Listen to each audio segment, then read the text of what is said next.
Honorable Director General of Higher Education, the Ministry of Education, Culture, Research, and Technology of Indonesia, Honorable Representative of the President of Asian Association of Open University, Honorable Board of Directors of SIMOLEC, Honorable Speakers, Partners, and Committee of this regional webinar, distinguished participants, ladies and gentlemen. Good morning. We wish everyone in good health today. Allow me to introduce myself. My name is Akila Auliawafda, and I'm honored to be your Master of Ceremony for the opening of regional webinar on reimagining open and distance learning in Southeast Asia countries. First of all, allow me to welcome all of you and express our sincere gratitude and appreciation for your participation in this webinar. Still, in the spirit of SIMOLEC's celebration of its 26 years of anniversary, the Center initiated this regional webinar. This virtual event provides a crucial platform for CMA member countries to share their experiences and knowledge on the current state of ODL, the adaptive technology used, the challenge faced, and the future directions of ODL. The webinar aims to contribute to the improvement of ODL policies and practice in the region with the ultimate goal of ensuring equitable access to quality education for all learners. This is in line with SIMOLEC vision and mission as the regional center for open and distance learning. Ladies and gentlemen, now allow me to present the agenda of our opening ceremony. We will first have the welcome remarks by SIMOLEC Director Dr. Wahyudi, followed by the official opening remarks by Honorable Director General of Higher Education, the Ministry of Education, Culture, Research, and Technology, Indonesia, Professor Dr. Nizam, MSc. Next agenda will be the keynote speech by Professor Dr. Paulina Panen, an ODL expert and a lecturer at Universitas Terbuka, representing the President of Asian Association of Open University. After that, we will have country presentation and discussion sessions, which will be led by SIMOLEC expert, Mr. Timbul Pardede. At the end, we will have conclusion and way forward session by Dr. Wahyudi, SIMOLEC Director, which will also close the webinar. To begin the ceremony, ladies and gentlemen, let us enjoy the presentation of SIMOLEC alum.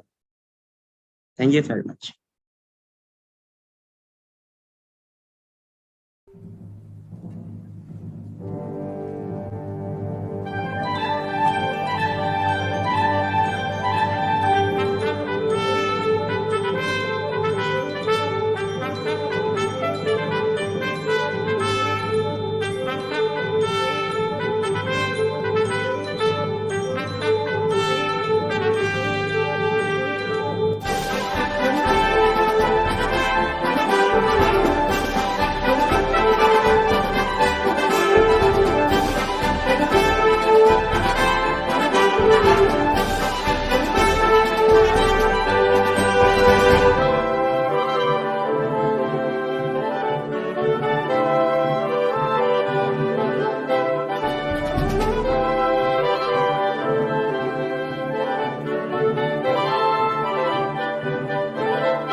Thank you very much, ladies and gentlemen.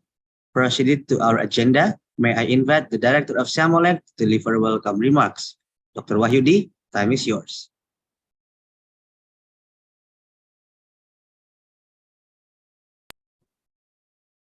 Thank you, Mas Akil.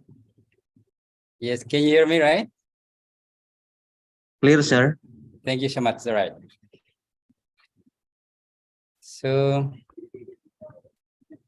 dear distinguished guests, speakers, and participants, Assalamualaikum warahmatullahi wabarakatuh, and very good mornings. Greeting from Rixams.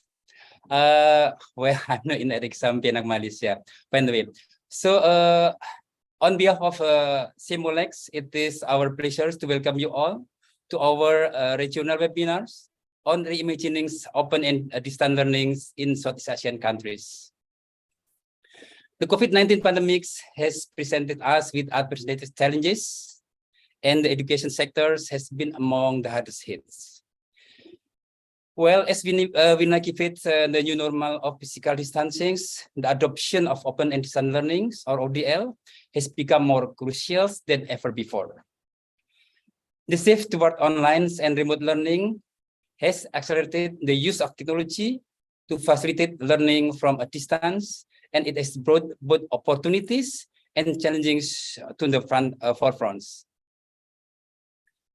Ladies and gentlemen, these webinars will provide you an excellent platform for us to come together to share our experiences, knowledge, and insights on the current state of ODLs, also the adaptive technology use, the challenges faced, and the future direction of open distance learnings in our regions. We are very honored to have distinguished speakers from various member countries to provide their valuable input on these crucial subject matters. We would like to extend our sincere gratitude to all our speakers for sharing their expertise and experiences with us today. First, we are honored to have our former own directors, Professor Dr. Pauline Panens. She is the open distance learning expert and lecturer of Open University Indonesia as our keynote speakers. Thank you, Professor Pauline Panens. Okay. We also thrilled to have our distinguished speaker, Dr. Mik Chanteng from Cambodia, Dr. Hassan Khabibi of Indonesia, received by Mr. Mukti Bowo, Associate Professor Dr. Nurbiha Syukur of Malaysia, Professor Dr. Nuji of Myanmar, Dr. Melinda Bandalaria of Philippines, and also last but not least, Associate Professor Dr. Sita of Thailand, who will be presenting the respective countries' current state of ODLs and also exchanging information on the challenges and opportunities in the implementation of ODL. We do believe that invaluable contributions will provide a holistic view of the current state of open distance learning and offer insights into how we can move forward to ensure equitable access to quality education for all learners in our regions. We are also very grateful to have Professor Nizam's PhD, the General Director of Higher Education of Ministry of Education, Culture, Research and Technology Indonesia, for gracing our webinar today. We cordially invite Professor Nizam to deliver his speech and officially open the webinar when the time comes. Finally, I hope that this webinar will contribute to the improvement of open distance learning policies and practice in our regions, with the ultimate goals of ensuring equitable access to quality education for all learners. Once again, welcome to the regional webinars on reimagining open and distance learning in Southeast Asian countries. I wish you all a fruitful and engaging discussions. Thank you so much. Back to Mas Akil, our delightful MC. Assalamualaikum warahmatullahi wabarakatuh. Thank you, Dr. Wahyudi, for the remarks. Proceed to our agenda. May I invite Professor Dr. Nizam, MSc, the Director General of Higher Education, the Ministry of Education, Culture, Research and Technology of Indonesia, to deliver his remarks as well as to officially open the webinar. Professor Nizam, time is yours. Assalamualaikum warahmatullahi wabarakatuh. Very good morning to all of you.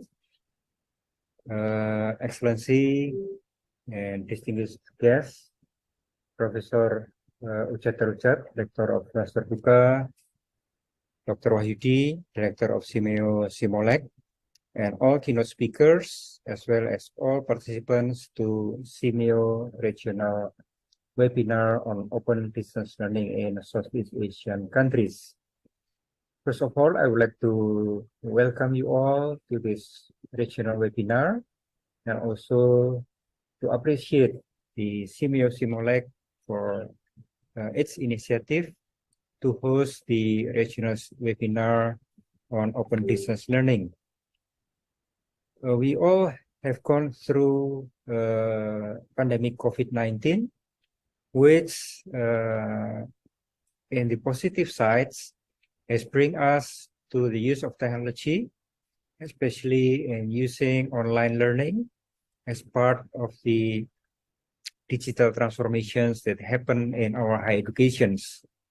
In the past 3 years, we see mushrooming of MOOCs and also online learning, open distance learning using technology in any corner of the world.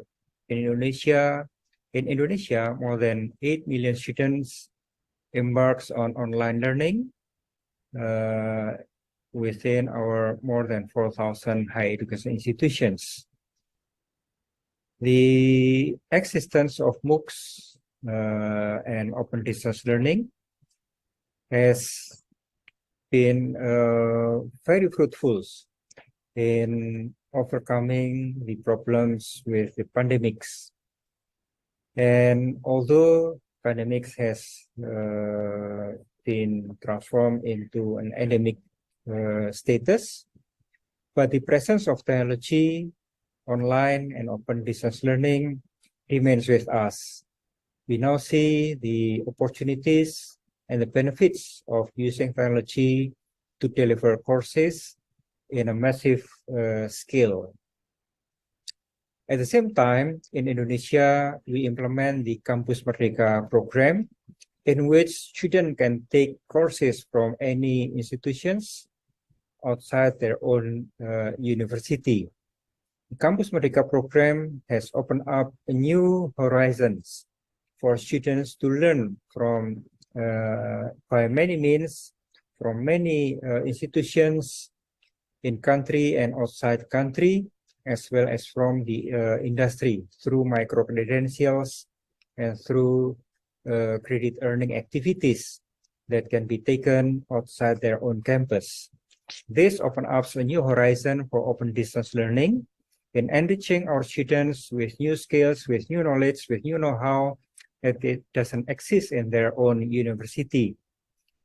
With that approach, we give the opportunity for all students to access the knowledge, to develop their knowledge and skills by many means. By any means that student can experience learning through experiential learning, as well as to use online learning available globally, as well as locally, to enhance their knowledge with the supervisions of their professors in their own universities. With Kampus Merdeka, it also accelerates the collaborations between universities and between universities and industries. So we break the barrier, the walls between institutions to make it more transparent and to make it more seamlessly interconnected between one institution with another. The focus is on students, how to give the most benefit to students to develop their competencies to fit with the jobs of today and for tomorrow and of tomorrow. In the past 3 years, Indonesia has seen a lot of new cyber university, including within UT. Now we have Indonesia Cyber Education Institutes. Also, we have Cyber Asia University in Indonesia. We also have Muhammadiyah Cyber University. We also have the Insan Cendekia University. All are cyber universities established in Indonesia. In addition to Universitas Terbuka, the Open University that has been in operation in the past 40 years. Open University alone, Universitas Terbuka, has close to 1 million students in its list of students globally, not only in Indonesia, but also in more than 100 countries, if I'm not mistaken. So it is also very important to make use of technology in collaborating between one institutions to the other, especially in the open distance learning and online learning. Now, distance become meaningless because the presence of technology bridges the distance and bring quality educations to all. This democratizes the access to quality educations from all over the world to our students. So I wish this webinar, we can share through this webinar, we can share best practices from member countries of CIMEO, as well as to establish and renew the collaborations between member countries, member institutions in strengthening the open distance learning by the use of technology. So I wish you all fruitful webinars and also discussion following the webinars to strengthen and foster further collaborations to deepen engagement between institutions. With collaborations through Gotong Royong, we can strengthen each other to build a better higher education system for all our university, our students in the regions. Thank you very much. Wassalamualaikum warahmatullahi wabarakatuh.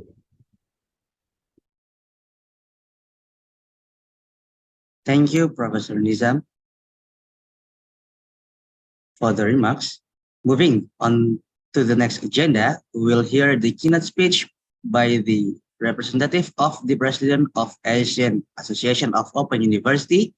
May I invite Professor Dr. Paulina Panen? The time is yours. Thank you, Pak Akil. Thank you very much. Ladies and gentlemen, a very good morning to all of you. Assalamualaikum warahmatullahi wabarakatuh.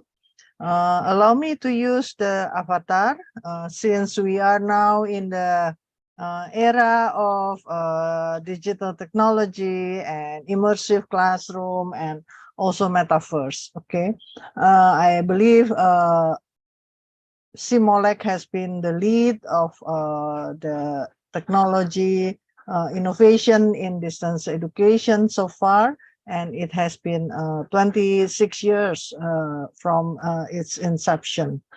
Allow me to represent Professor Ojat Darojat, who has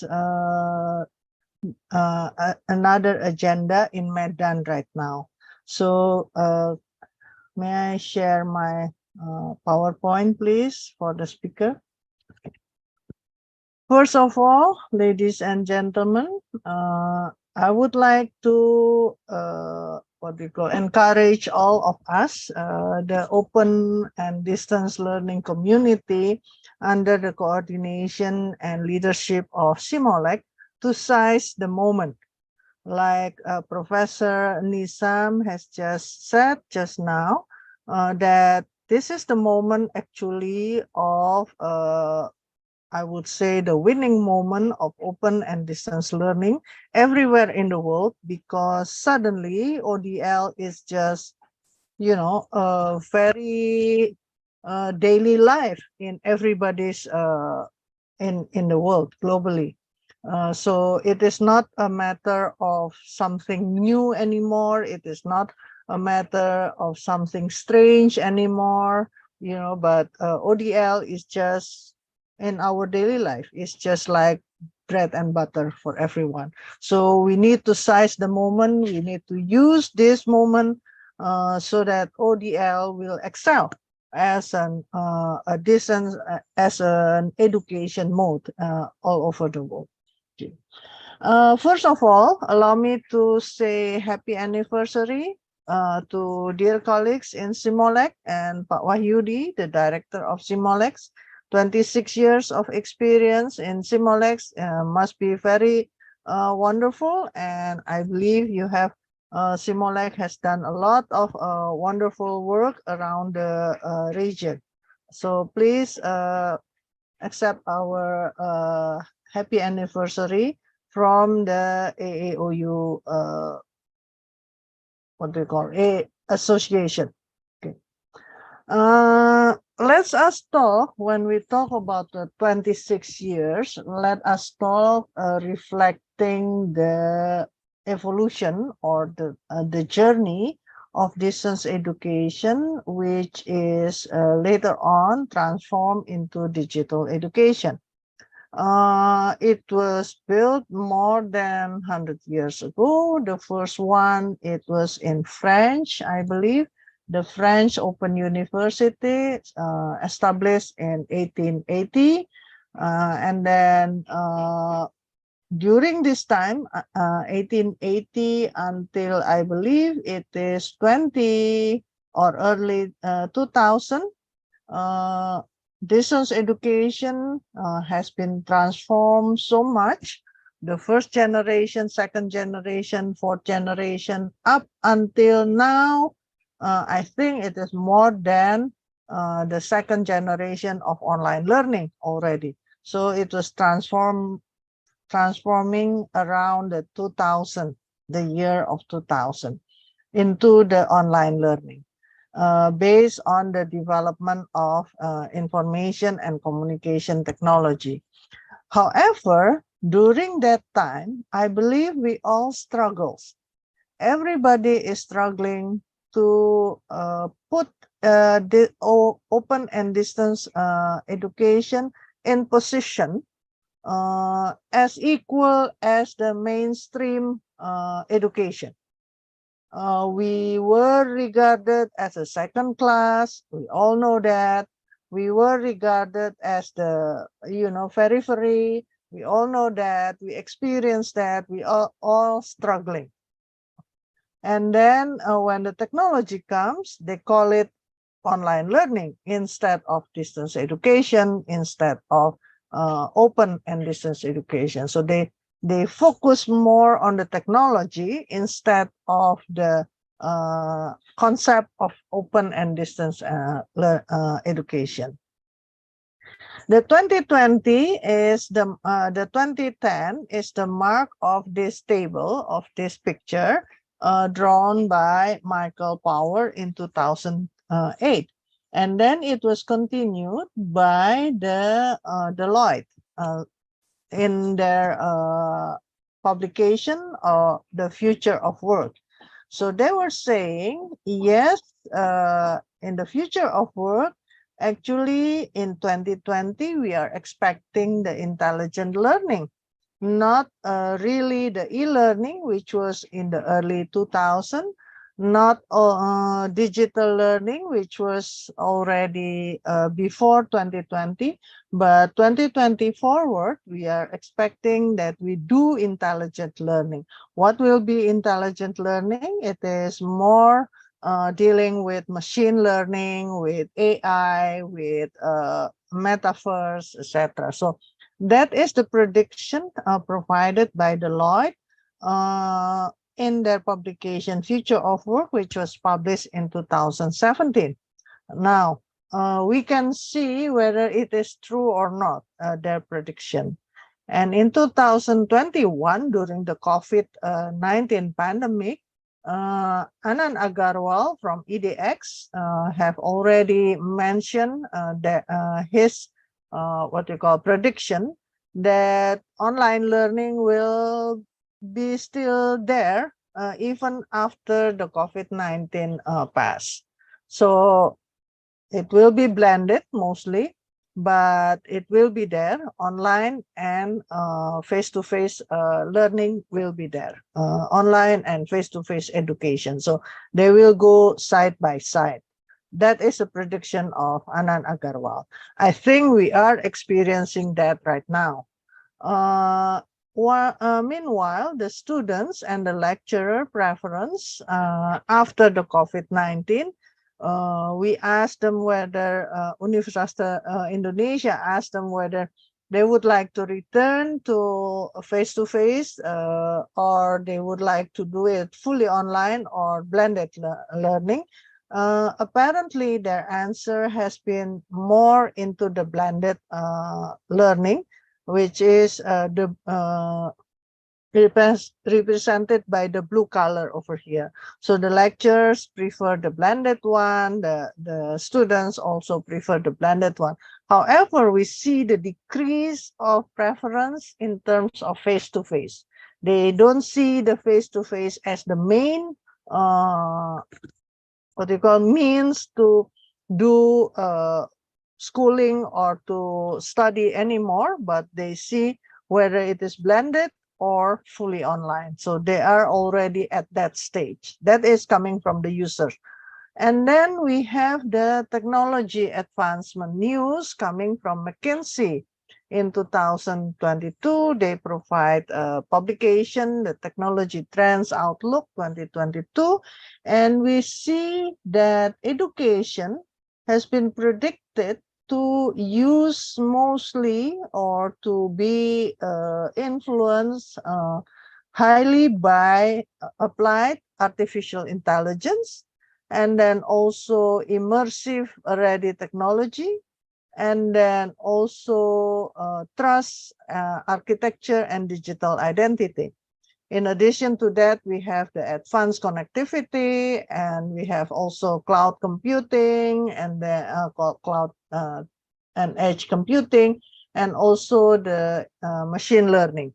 So those are the technology trends that will be influencing education. And this means not only open and distance education, but also the face-to-face education or the conventional education. Now, how far ODL can answer to that calling or that trends that is predicted by McKinsey, and how far ODL can lead the education business with this kind of technology available for our practices. So that's the main questions. If we see the learning in the new normal based on the technology, based on the users orientation, and based on the prediction coming from various scholars, right now we are doing what we call a less contact after the pandemic, where the proportion of group instruction or face-to-face instruction becoming smaller and smaller. And if you do a survey to the teenagers, for example, they prefer not to do face-to-face what we call schooling anymore, because they said it is not, it is not fun. They have their own fun with developing or creating their own content for learning, actually. And that is when they do individual learning, when they do online learning, and when they do collaborative learning. So everything is based on technology, and the face-to-face meeting is only a small portion, used very wisely for practical purposes, for laboratorium purposes, etc. So with that, the last contact teaching and learning process, the principles of learning also changing. Learning is open. It is not limited to the 4 brick walls anymore. Learning is social. Sometimes the students can reach out to anybody, the experts, the friends, the colleagues from everywhere. So they are not limited anymore to whatever they have within the 4 brick walls. And also learning is personal, because the gain, of course, of education is very personal and is augmented by technology, augmented by AR, VR, etc. And it is multi-represented, and also anywhere, any time, and anybody. So that's the principles of learning right now. And we are also faced the issue of learning loss during the pandemic. However, later on, although the earlier study of the World Bank said that learning loss is measured based on the timing going to school or closing the school, But later on, the World Bank also mentioned that actually the extent of learning and earning loss, is determined more by the effectiveness of distance education. It is not because they skip schools or the school is closed or they didn't go to school, but it is because whether your distance learning provided to the students is effective or not. So that is our business. We are in the open and distance learning business. So we know what does it mean by being effective. Okay. The challenge that we face right now, ladies and gentlemen, can be summarized into 4 quarters. The first one is quality, like we mentioned just now. And then the other one is student success. Third one is the employer's satisfaction. And the fourth one is the impact of open and distance learning.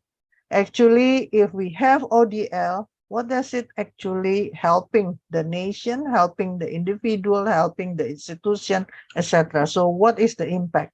Although we say that, yes, our provision of education in ODL is very high quality by any measure, and our student is successful, but we come to the questions whether we are actually making impact to everybody and to every institutions and to our nations as well as to our region. So that's the main questions, I believe, the challenges that we need to answer.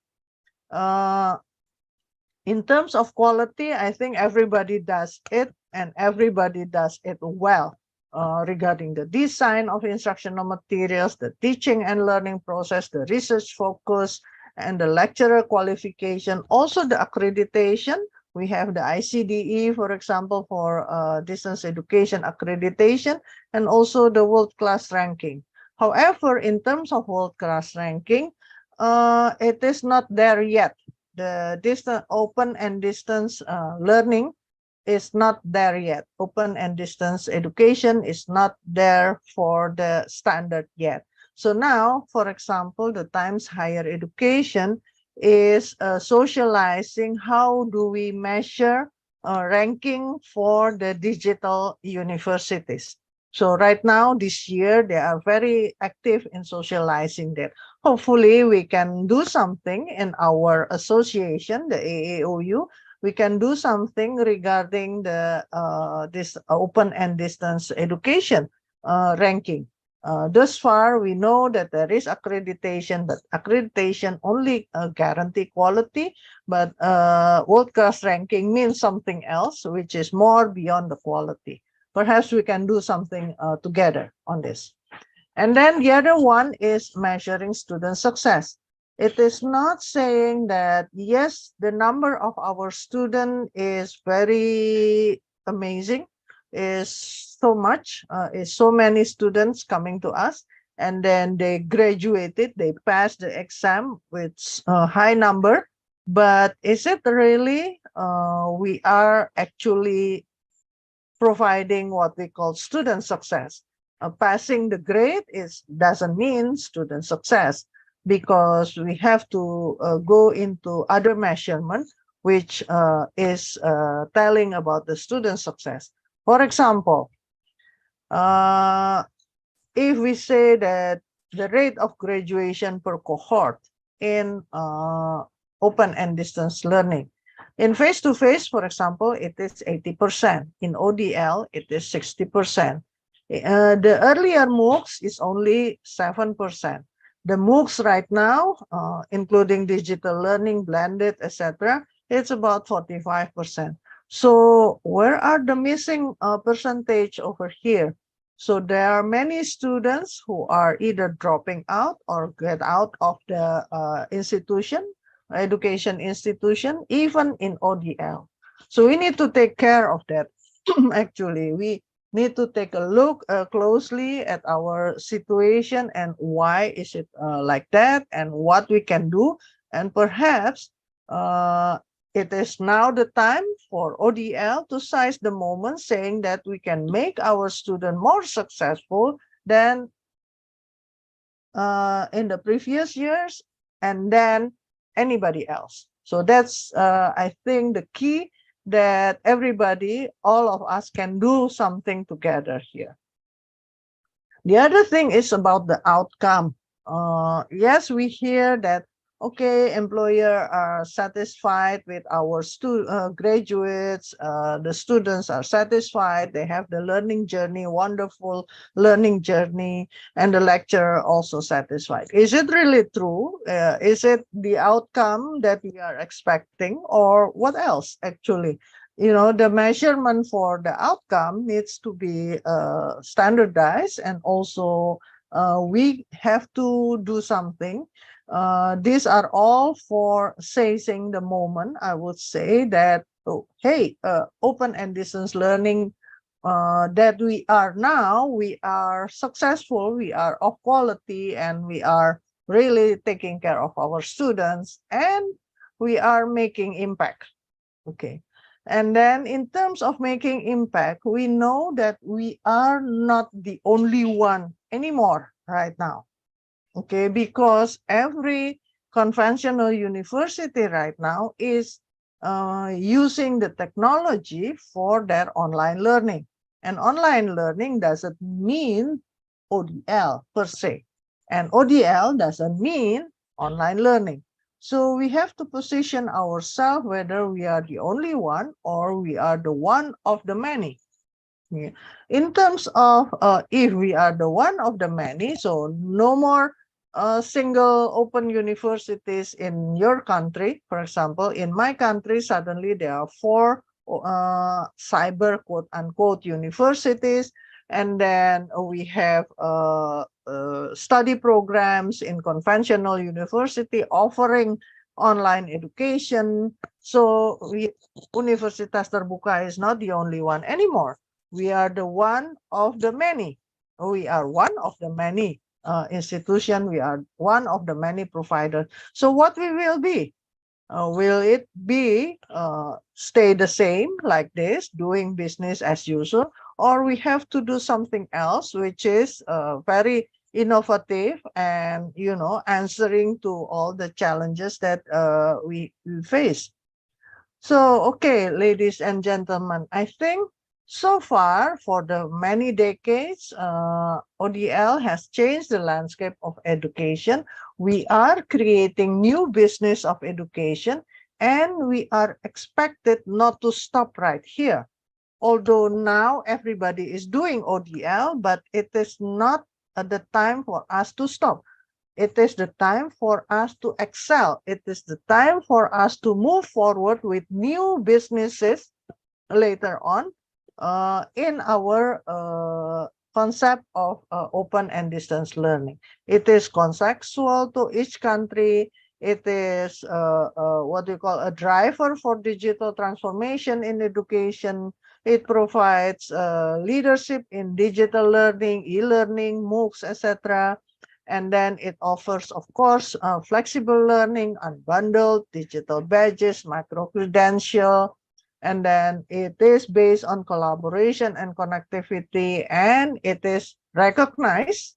That is the most important, and it has impact. Okay, that is the new businesses that we need to continue, not to stop just because everybody is doing ODL right now. So yes, we are predicted, okay, we do this, the blended learning, etc., and the technology is developing and the user asking more. So we need to answer to that with new ideas, new strategies, and new business. Ladies and gentlemen, moving forward, let us once again seize the moment. ODL is quality. ODL is impactful. We need to prove that. ODL is collaboration. Yes, the Association of Open University in Asia is a collaborated agency for us to do the work together. ODL is technology-based, and ODL is the future of education. ODL is not going to stop. ODL is going to flourish. ODL is going to grow. Ladies and gentlemen, with new businesses, new innovation, new invention, okay, to make impact for the life of the people everywhere, especially the Southeast Asia region. Thank you very much, ladies and gentlemen. With that, I will stop my presentation. Thank you.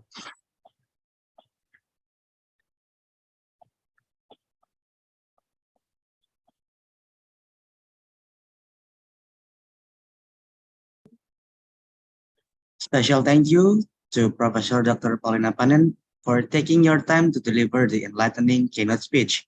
I believe that it has been insightful for all the audience. You're welcome to join the rest of the webinar, but we understand if you have other urgent matters, feel free to dismiss yourself, ma'am. Thank you. Thank you, Pak Akil. Thank you. Ladies and gentlemen, proceed to the next agenda. We have two sessions for country presentation and discussion on this webinar. Furthermore, I would like to inform you that the moderator of our two sessions will be Mr. Timbul Pardede. Before we start this session, I would like to introduce you to our moderator for the session. Mr. Timbul Pardede is one of Siamal expert and has been working in Siamal for 26 years. Receiving his master's degree in Instructional Design and Technology from Open University of Malaysia in 2011.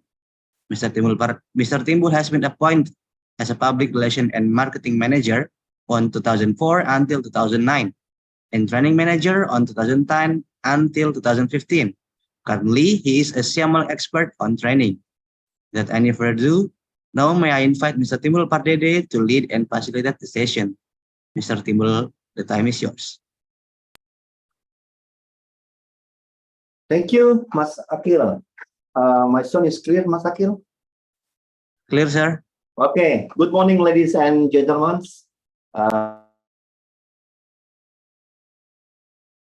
You lost your voice. Yeah.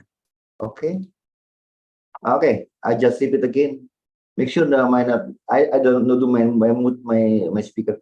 Good morning, ladies and gentlemen, honorable speakers and partner and participants and committee of this online event. Welcome to the Siamalek Regional Webinar on Reimagining Open and Distance Learning in Southeast Asia countries. The webinars in the concept note is the aims to contribute to the improvement of open and distance learning policies and practices in the region, with the ultimate goal of the ensuring equitable access for quality education for all learners. First of all, allow me to introduce myself. My name is Timbul Pardede. Please call me Tim, and I'm excited to be the moderator for today's events. Now, I may take your time to briefly explain about today's webinar.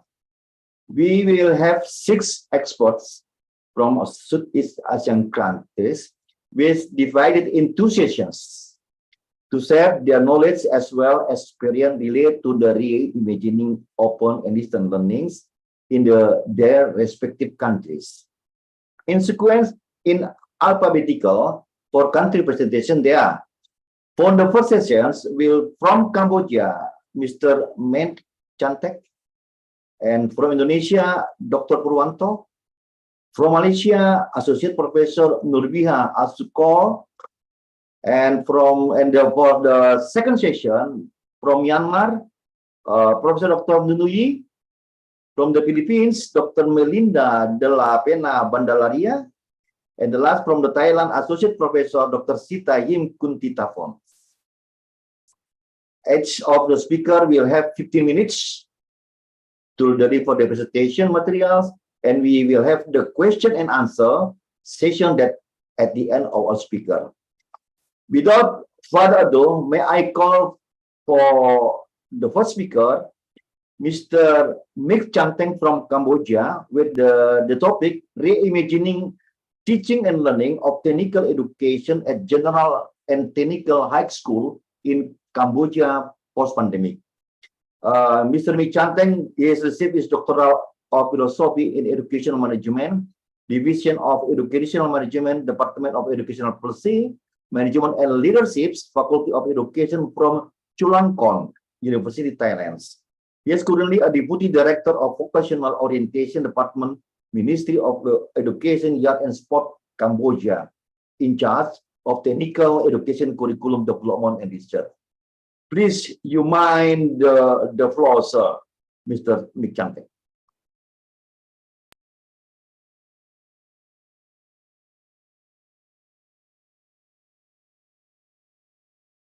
Okay, thank you very much, the Dimple moderator. Let me share my presentation.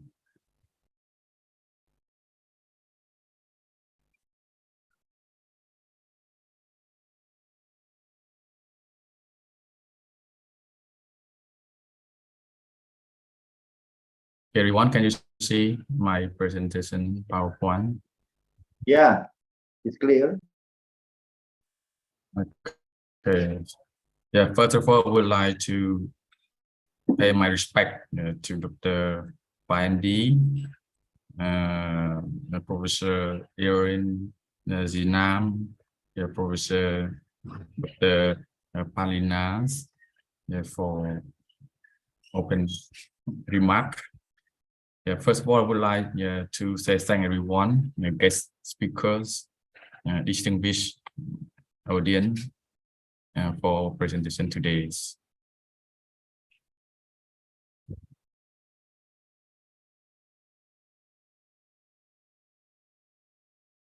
Yeah, my presentation today is remaking teaching and learning on technical education general and technical high school in Cambodia post-pandemic.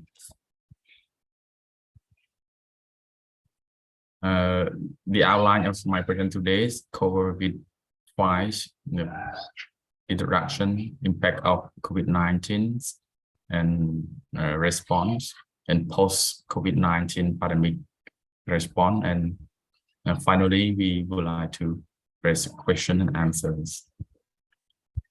As you can see that COVID-19 was declared by whom? Yeah, on the March 2020. It means that they are very shocked with this COVID-19.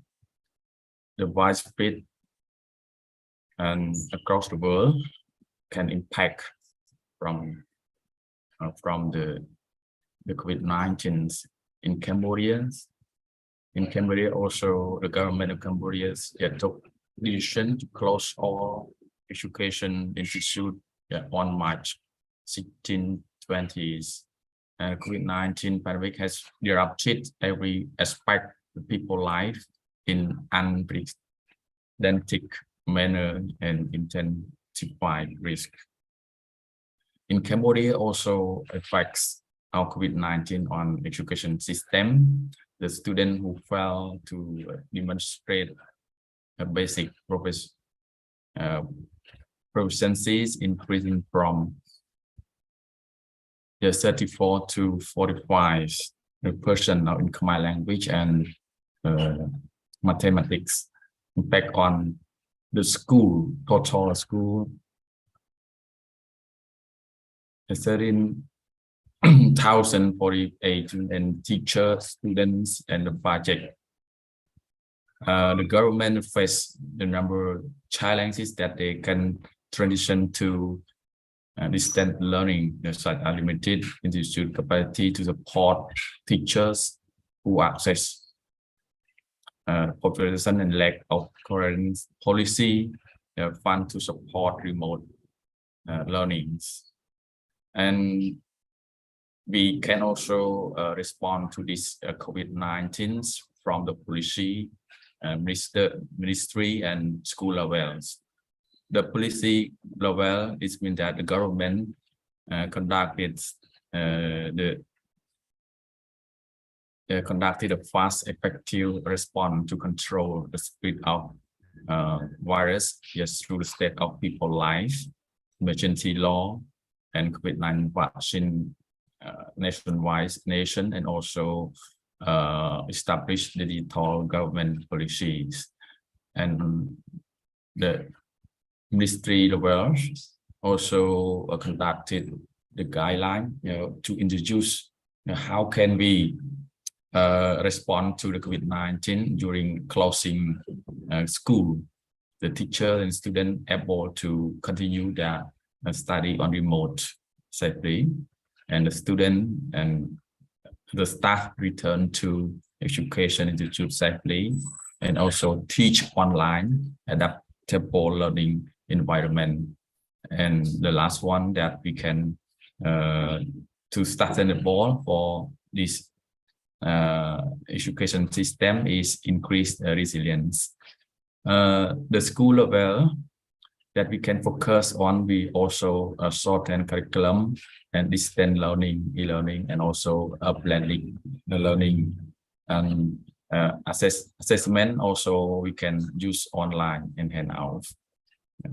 At that time, we also was challenged with the internet, so that to solve this problem, the school take home package. It means that summary, the short summary, the lesson, and submit to the student, and the student can also learn on a small member at their community, and also provide to this area, especially in the remote area. But in the city or town, can also access the internet.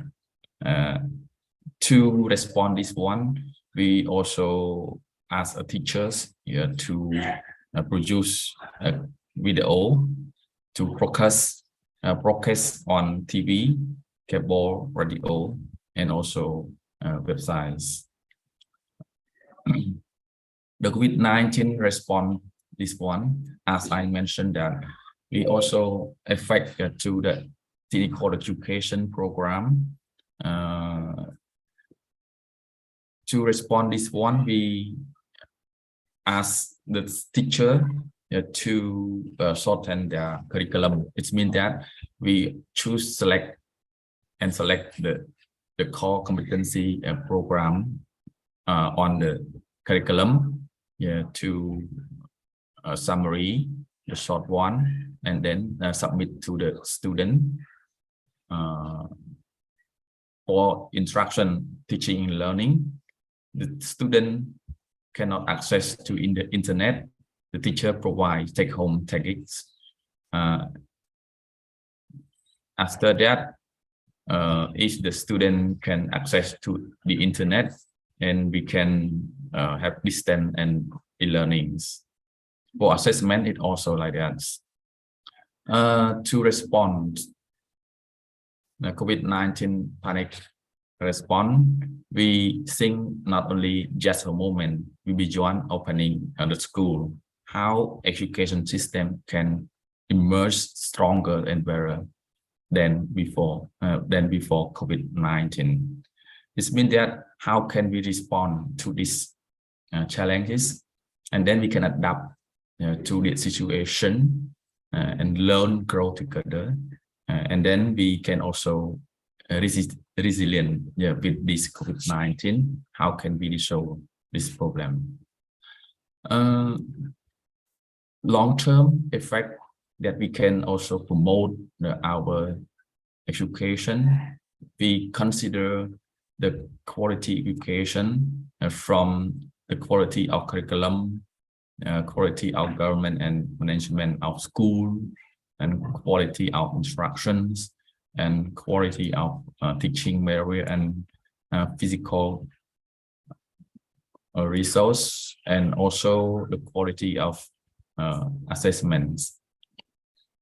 For our curriculum that we can provide to the student, and the goal of our technical education curriculum is to develop the students with competency in responsive to the community need, labor market needs, and lifelong learning that promote social economic development today and in the futures. The principle that we also instill the student ownership creativity, innovation, communication, problem solving, and lifelong learning in order to become the good critical thinkers, good creative thinkers, good practitioner, and good problem solvers to become a good citizen. That's why focus on the learners in order them to active in participation, making decision, responsible, to foresee the creativity, critical thinking, cooperation, ownership, and practical respond to the 21st century skills. This one also we consider about respond and recover our system, so that the Ministry of Education, Dr. Hong Chun Lawrence, also mentioned about how can we respond to this situation. We also promote digital education. Learn, it means that the leaders to respond situation education challenges, it's time to transform education, digital transformation in education. It means that they he also comment to reinforce our system to learning management system to integrate everything in teaching and learnings. We also promote technical education, like it means educational technologies that we can use here. Focus on three things. The first is the hardware, tablet, laptop, handheld device to make distant learning possible. Software also refer to the courseware, e-learning, adaptability help keeps learners to engage, and also education theory. We also smart and track model have take education approach. Here we consider about on-site and online. We can learn alone, learn virtual, and also learn together. For about how can we study on-site, we also study individual, so that we install or equipment for the centers in order to facilitate the student to study individual, and can also to study in the groups like this activity. We also have equipment like this one is also we can learn together online by Zoom meeting, Google meeting, Team, Microsoft Team, and others. This is also we offer the course online, like this one. And then to be responsible for that, digital transformation to enhance the student experience may include enable students to enter through the mobile app and web application, provide the broad range of choice online learning using technology to track the progress of students in enforce intervention protocol, and also able to study online by faculties. It means that we also access online administration, especially in technical education. Also, we consider the course online third-person integrated design. It means that we study theory in the class or the school or practice in workshop, and then we connect with the third party like industrial to design the course together dual system, and also develop digital learning a platform to monitoring and evaluation our course, including my inclusion that we also want like our system to digital access, digital life skill, digital skill, and digital literacy to accelerate your futures. Learn anything, anywhere, anytime. We must seize the opportunity to reimage clinical education, build a system that can be equitable, effective, and resilient in order to minimize costs and more maximize effectiveness. Lastly, Minister of Education also mentioned that the COVID-19 has forced digital education in Cambodia accelerate the faster than 10 years as usual. Even though COVID-19 ends, but digital education has still played the key role in education in Cambodia. Thank you for your patience. Thank you. Thank you so much, Dr. Lee Chanteng, for sharing. Let me add some note for your presentation. That is the first, the impact of COVID-19 education system. You explain about that.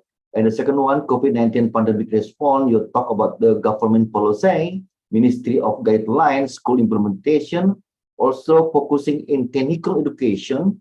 You state like focus in curriculum, instruction, assessment. Even the post-pandemic response, you talk about the quality curriculum, quality governance and management, quality instruction, and quality assessment. As a summary, the statement from you is digital transformation to enhance student experience. We must seize this opportunity to reimage technical education and good system in the education. Thank you so much, Dr. Lee Chanteng. I believe the material shared has been insightful to our participant. Just a little info before we go to our next speaker. If you have any question or comments to Dr. Lee Chanteng, please type into the comment box in YouTube. The comment will try to screen with some question. I will bring them up during the question and answer session. Okay, now we are moving to our second speaker from Indonesia. That is Dr. Purwanto. I really close with him when we still in the in Pustekom, Pusdatin, Open in Distance Learning Indonesia. Pak Purwanto representing Dr. Hasan Chabibi as the CMOLF GB member from Indonesia. Now Dr. Purwanto is an instructional designer for the Center Data and Information, the Ministry of Education and Culture, Research and Technology Indonesia. My big brother, Dr. Purwanto, nice to meet you. Nice to meet you too, sir. You may please have the floor to you, sir. Okay. Thank you, Mr. Moderator. First of all, I would like to thank for this very nice opportunity that given to me. And the second, I apologize that Mr. Hasan Habibi doesn't able to join this webinar. So he assigned me to giving some information related to the open and distance and e-learning in our situation in Pusdatin, or formerly is Pustekom, you know. And I also apologize that I didn't able to prepare the PowerPoint for presentation, but I have three issues that I would like to share with all of participants. First of all, I would giving the title of my speech is about the dealing with the latest issues and problem of open, distance, and e-learning. It is interesting to discuss about the recent situation in open and distance learning, especially in ASEAN countries. Among ASEAN countries, Indonesia maybe is the biggest population, so the problem is also huge, Pak Timbul and our colleagues in ASEAN countries. We have so many problems and difficulties in developing what we call education program. Our minister have so many initiatives, and all of them is need the participation of all of government official, educators, and professional in so many sectors. So the issues related to the pasca pandemic in our situation is issues on readiness of people to become distant learner, to become independent learners. Since everyone should be stay at home, we introduce what we call belajar dari rumah, learning at home, also work at home, work from anywhere, work from home. This situation is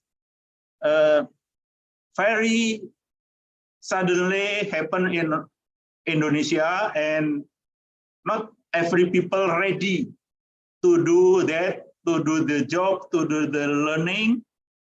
And our situation, so many people is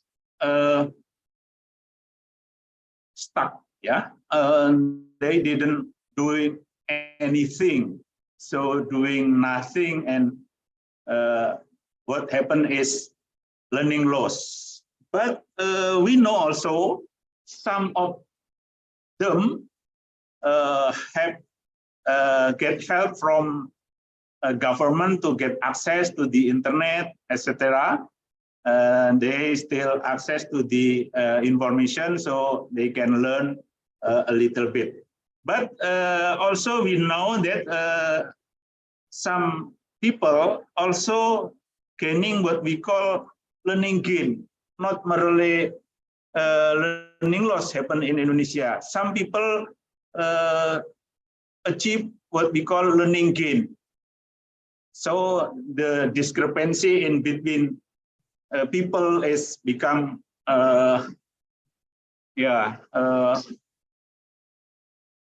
to become wider. The second thing that we have faced in our situation is the new disruptive technology become another challenge for every educators, how to conduct the teaching learning during pandemic and pasca pandemic. I think all Asian countries has its own experience and challenges. Dealing to many issues in ODL in ASEAN countries, my question is, what collaboration can we improve to solve the problem in the field of open and distant learning and online learning in ASEAN? I think it is interesting to make a discussion, and maybe we can develop a kind of collaboration, and Indonesia during pandemic also have opportunity, the good opportunity, because community resistance or resistancy to online and open distance learning is decline. So before pandemic, not that easy to ask people to learn using open and distance learning model. In Indonesia, blended learning and micro learning to improve competence of the civil government, civil apparatus is growing well, and training or learning, micro learning become more popular. But in recent months, we also have new issues rising. The open AI, artificial intelligence, become this new disruptive technology. Evaluation and assessment in online learning and distance training disrupt by what we call ChatGPT. ChatGPT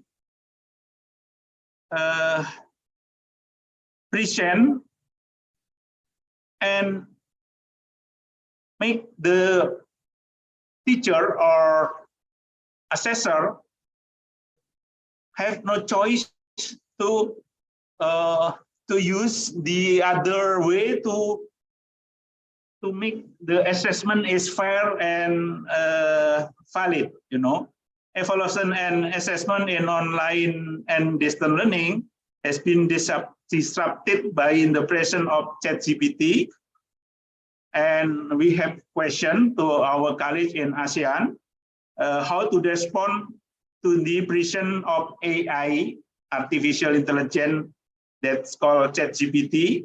I think this is an issue, hot issues that must be discussed in a forum like this. Very interesting, because some kind of testing that using what we call essay, it doesn't work because some assessee using this kind of gadget to get answer suddenly and rapidly. So for learning purposes, ChatGPT is very good, can help to learn faster and better. As an assistant of learning is okay, but as assistant of testing, it's problem. You know, not many educators aware about this situation.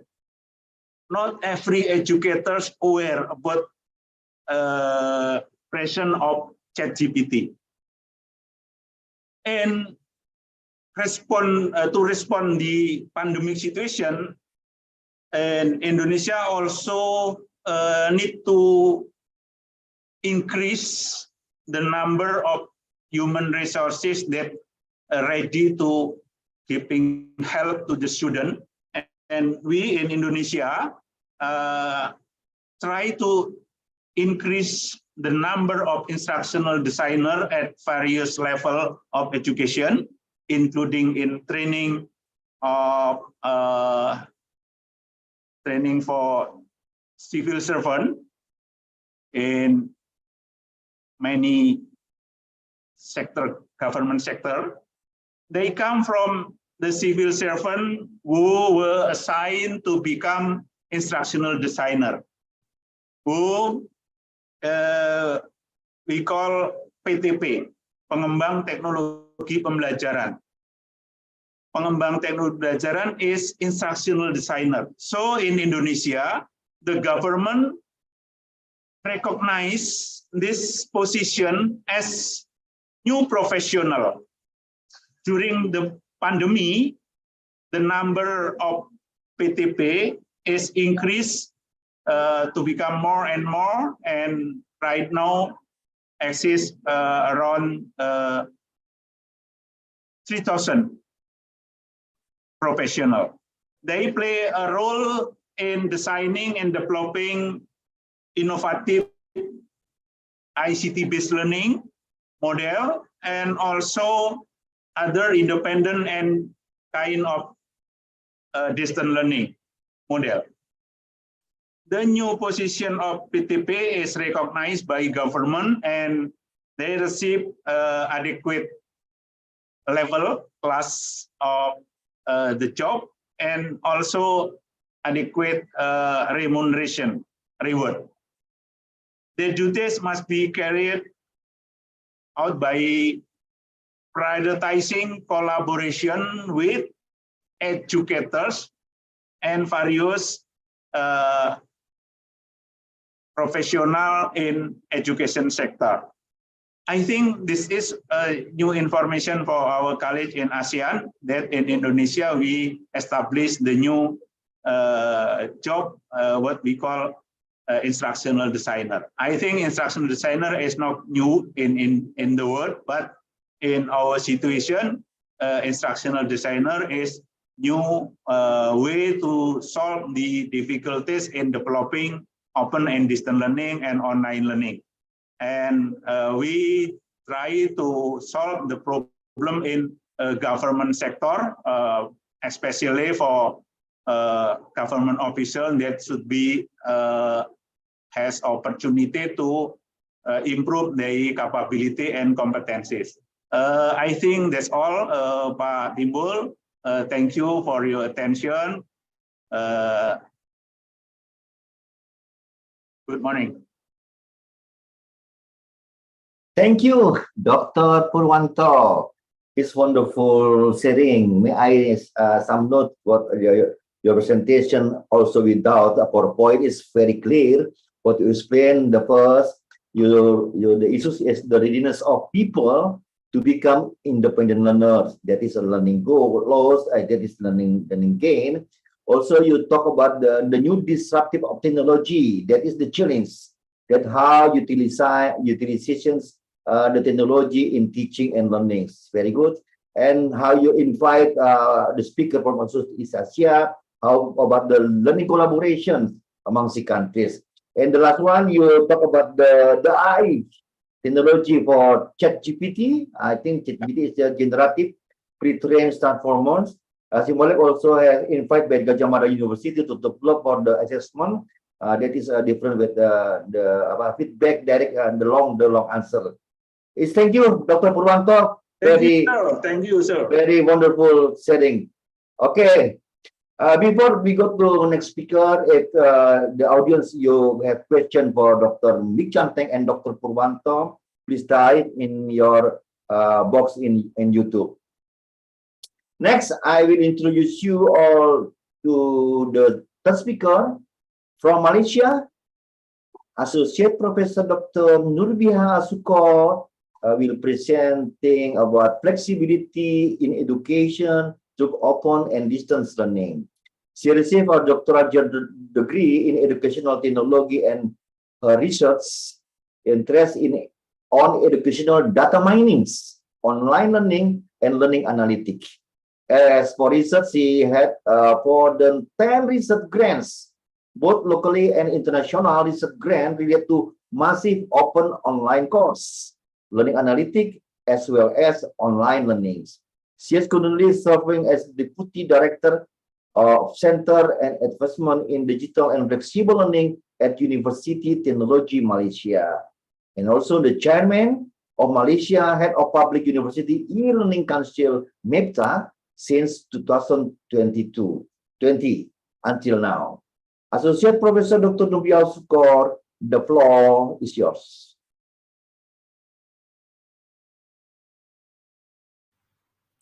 A very good morning. My name is Nurbiha and I am from Malaysia. First of all, I would like to congratulate Simolek for their anniversary celebration and thank you for having us here today. So my title of presentation would be Flexibility in Higher Education through Open and Distance Learning in Malaysia. So I'm going to walk through a little bit on how we differentiate between open and distance learning program versus open and distance learning courses. So the statistic that we have here is related to open and distance learning courses that we have in our higher education institution. The following data is about public universities though. We have micro-credentials, we have MOOCs, we have open courseware. So these are the numbers that the number of courses that we have, and it is collected, I think, latest by 2021. So we have several numbers of micro-credentials and we have a lot of MOOCs. I think we have been initiating MOOCs since 2014. So that is quite a long time. So I think we are going to focus more on open and distance learning program instead of open and distance learning courses. And for open and distance learning program, we have 203 open and distance learning programs that is offered by private institutions, including public institutions. I think some of the public institutions we have Institute of Teaching Training. And we have also 13 ODL programs offered by public universities. And our definition of open and distance learning program in Malaysia higher education institution is defined by these guidelines.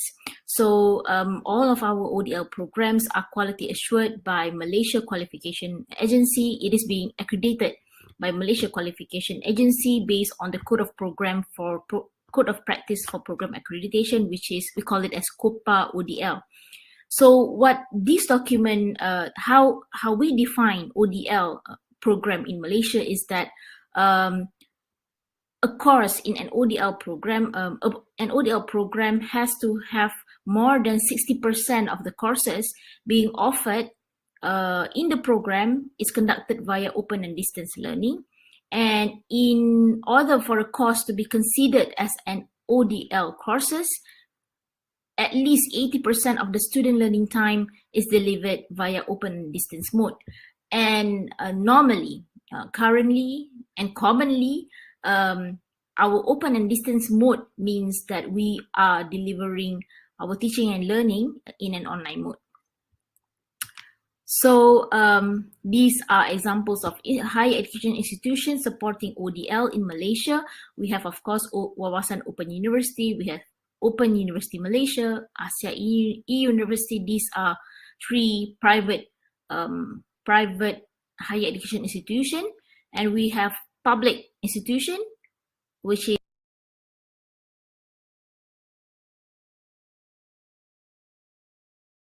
Institute of Pendidikan Guru. This is Teacher Training Institute. We have University Technology Mara, University Science Malaysia, and we have University Technology Malaysia and University Technology Petronas, and many more. So what kind of program that we offer in Malaysia ODL? There are so many programs that we offer. I just list a few here. We have Bachelor of Education, Primary Education with Honours. In Mathematics Education, we have Masters in Education, which is Education Technology, that is my university. And from UTM, we also have Bachelor of Digital Creative Media. From Asia University, we have Postgraduate Diploma as well in Education from Wawasan Open University. So these are examples of ODL programs in Malaysia, to name a few. And I'm going to share a little bit how did we build an ODL program in Malaysia. So we normally follow what the accreditation body says based on the COPA ODL document that I showed you just now. So, but what we do in institution is that first we train the lecturers to design, deliver, and assess learning with ODL mode. So how to teach online, how to prepare, how to assess students' learning online. So we do this kind of training. And then the lecturers will start building the self-instructional materials, because self-instructional materials plays as a very important learning object in our ODL. And then we set up an ODL platform. So for example, in UTM, we have a dedicated platform for ODL students so that they can access to the learning management system and get all their materials. And this is where teaching and learning happens. And then we check for quality compliance based on COPA ODL document just now. And then we go through the accreditation process by MQA, and then only we offer an ODL program to our students. So this is what it looks like. Maybe I'm going to go through with you an example of ODL implementation in our institution in University Technology Malaysia. I think based on University Technology Malaysia experience in specific. So this is our learning management system. So once the students enroll in our program, they will have access to this learning management system. This is where, as I said, all the teaching and learning materials are being shared. All the teaching and learning occurs here. So it is a place for everyone to meet. And then this is a quick look about what we have inside. So our learning management system, or LMS, is built based on Moodle. And then once we go inside, and then this is how the lecturers set up the environment. So they share the synopsis of the course, and then they share the materials. So I taught this class, ODL class, I think last semester. So this is my class. I teach innovative learning environment. So I do the setting up. I build the self-instructional material for my students.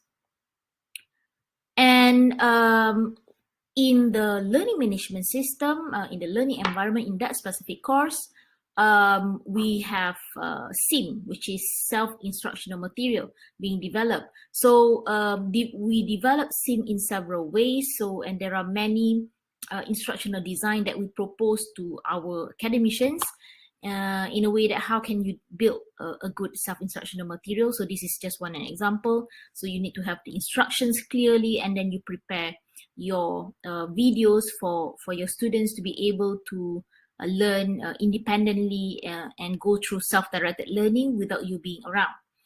And then we follow this kind of instructional design for ODL. We have 4 types. So you can design your ODL or your course through tell and test method, or you can design your your course based on tutorial based, or reflective action guide, or mixing the IDs. So this is where how a lecturer can customize their learning environment in specific tests in their specific class. So tell and test is where, for example, a lecturer give a lecture and then provide an assessment based on lecture. Or you can also have tutorial. I think tutorial is very common. Reflective action guide is where, for example, a lecturer give a set of instruction for an activity that the students have to do, and then the lecture will follow through or will be updating and continuing interacting with the students about how they have been doing with the project and so on. So a reflective action guide is more, I think, student-centered compared to tell and test design that we have. Or you can also mix the IDs. So you can mix reflection action guide with tell and test. You can mix reflection action guide with tutorial and so on. So in all of our courses, we have all these materials. First, the lecturers have to define the learning objective. They have to test, they have to establish ways to test the prior knowledge. They have to provide the advanced organizers, activities, feedback to activities, examples, self-tests, summaries, study tips, animations, and hypertext links. So these are the basic things that we require our academic staff for them to do, at least in UTM. So I'm sharing this from the point of view of my university, building an ODL program. So we produce this UTM handbook of SIM development. So this handbook serves as a guide for the lecturer to build self-instructional material for their course. And all the things that I have described earlier is available in this UTM handbook of SIM development. So what are the ideas that they have to suggested IDs and then what are the learning devices that they should prepare for their course is available in this handbook. And maybe a little bit on what kind of adaptive technologies that we use for ODL at UTM.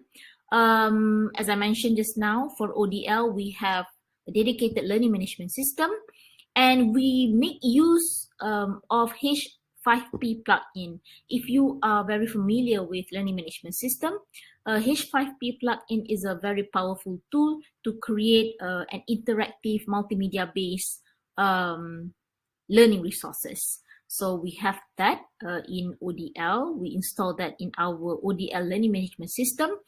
And then we have online meetings accounts, I would say. And then we also have e-proctoring system. We have learning analytics dashboard. I'm going to show you our e-proctoring system because I think this is maybe slightly different than what most institutions have. So proctoring, we have this, we subscribe to e-proctoring system. We use the service ProctorU. So we use this e-proctoring system to protect traditional assessment. If a course carried out or conducted alternative assessment, then the use of e-proctoring system is not necessary. But if a course is going to assess their students using traditional assessment, like for example, using multiple choice questions or subjective question, the paper and pencil test that we normally have. So we have this e-proctoring system to monitor students while they take the test or they take the final exam. So it comes with the service where the students have to authenticate themselves to the system, and then the whole examination session will be recorded, and then the system will prompt us, the lecturer, if there is any fishy activities going on while the final examination is being administered. So this is it is not compulsory for all of the lecturers to use e-proctoring system. It's only that if you have traditional assessment or paper and pencil tests being conducted in your course, because these students are taking final exams online.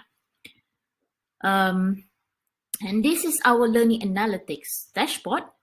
So we install this learning analytics dashboard because we understand that when you have students from distance, you cannot monitor them all the time, and you have to monitor them, but you cannot monitor them in front of you. So the only place where most learning interaction occurs and where teaching and learning happen is in the learning management system.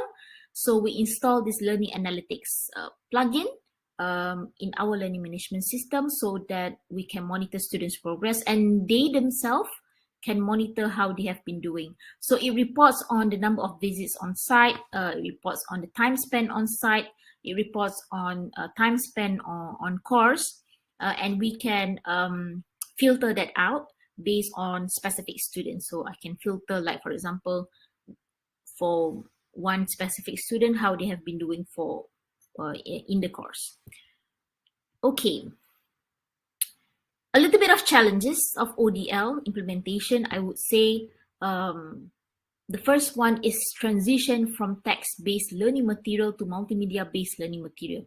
So in Malaysia, ODL has been going on for, I think, for so many years, and it was first initiated, it's not initiated, but among the institution that is well known for their ODL program is Open University Malaysia, I think. But back in that time, ODL is where we send out or we post out our text-based learning material as our self-instructional material.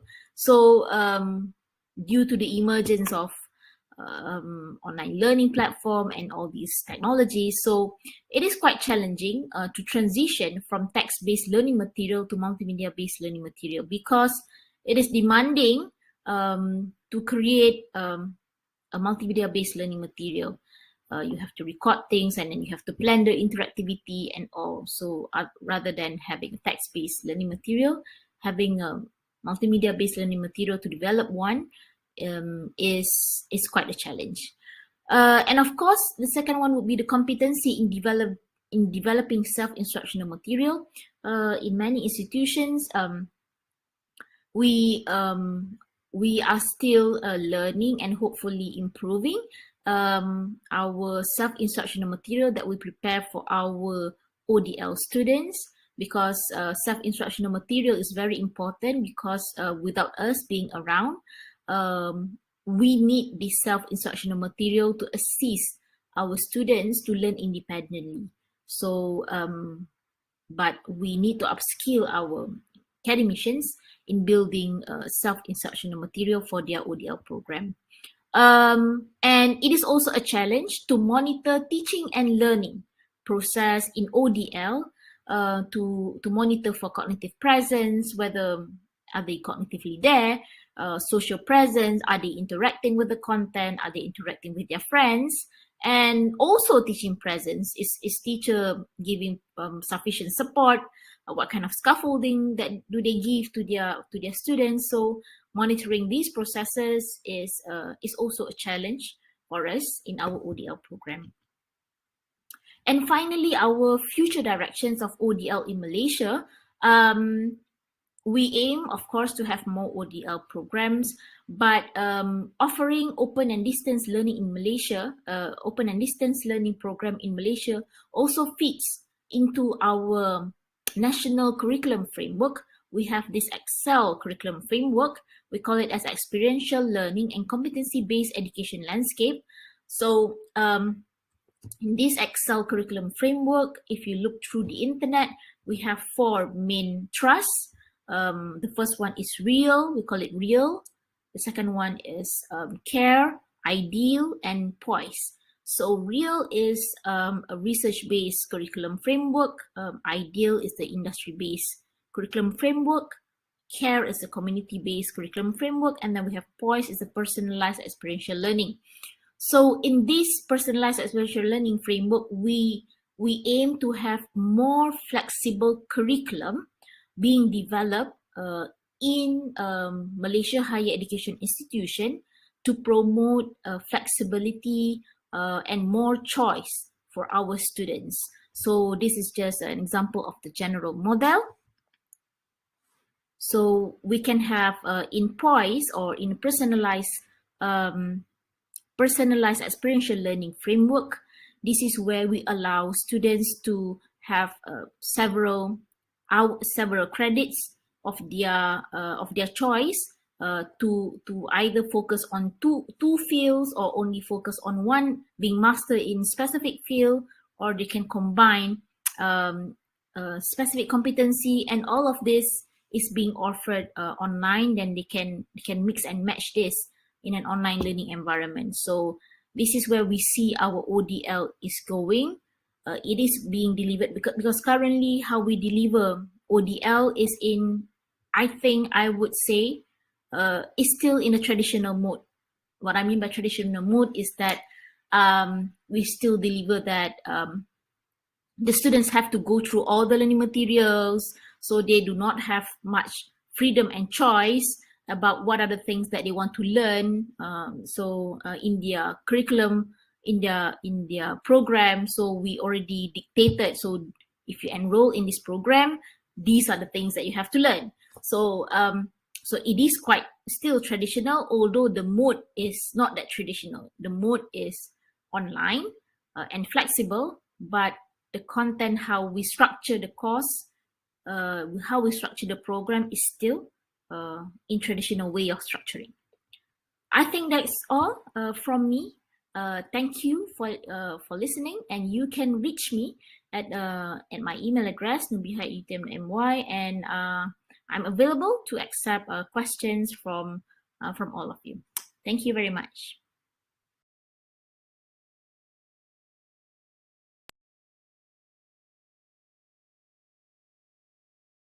Thank you, Associate Professor Nurbia Al-Sukor, That is some notes from your presentation is very interesting. You just your title about the open and distance learning program versus open and distance learning course, and you try to present some point about this is very interesting about the UTM or ODL. You present you use the Moodle and video you doing for independent learning. And that is in the LMS you talk about a tell and test tutorial and reflective action in the instructional design. It is the very important one I see. So that is some learning devices like learning objective and other feedbacks. Also, you try about UTM handbook of sim development. That's very good. This is so very the new one for me to learn. And about the adaptive technology for ODL UTM about the LMS. It's 5P plugin. That is the technology with the very interactive the website, the LMS. Also, online meeting use WebEx. You use a proctoring system. I just share I graduate from Open University Malaysia. Also, I use this one proctoring system because I do examination from Jakarta. That is my lecture in Malaysia. Yeah. That is to protect traditional assessment. Very good system. This is one. Also use the learning analytic dashboard to monitor students' learning progress. And the last use talk about the challenge of ODL. That is a transition from text-based learning to multimedia learning materials and the competency in developing self-instructional material or SIM. That's very good. Monitoring teaching and learning for cognitive presence, social presence, and teaching presence. And the last for spiritual direction, we talk about the EXO and also about the voice. Once again, thank you, Professor Nurbia. It was very insightful presentation. My pleasure. Okay. So we will go to ahead and take some time for the question and answer session. It looks like we have a few questions. Committee, can you please share the slide for selection questions?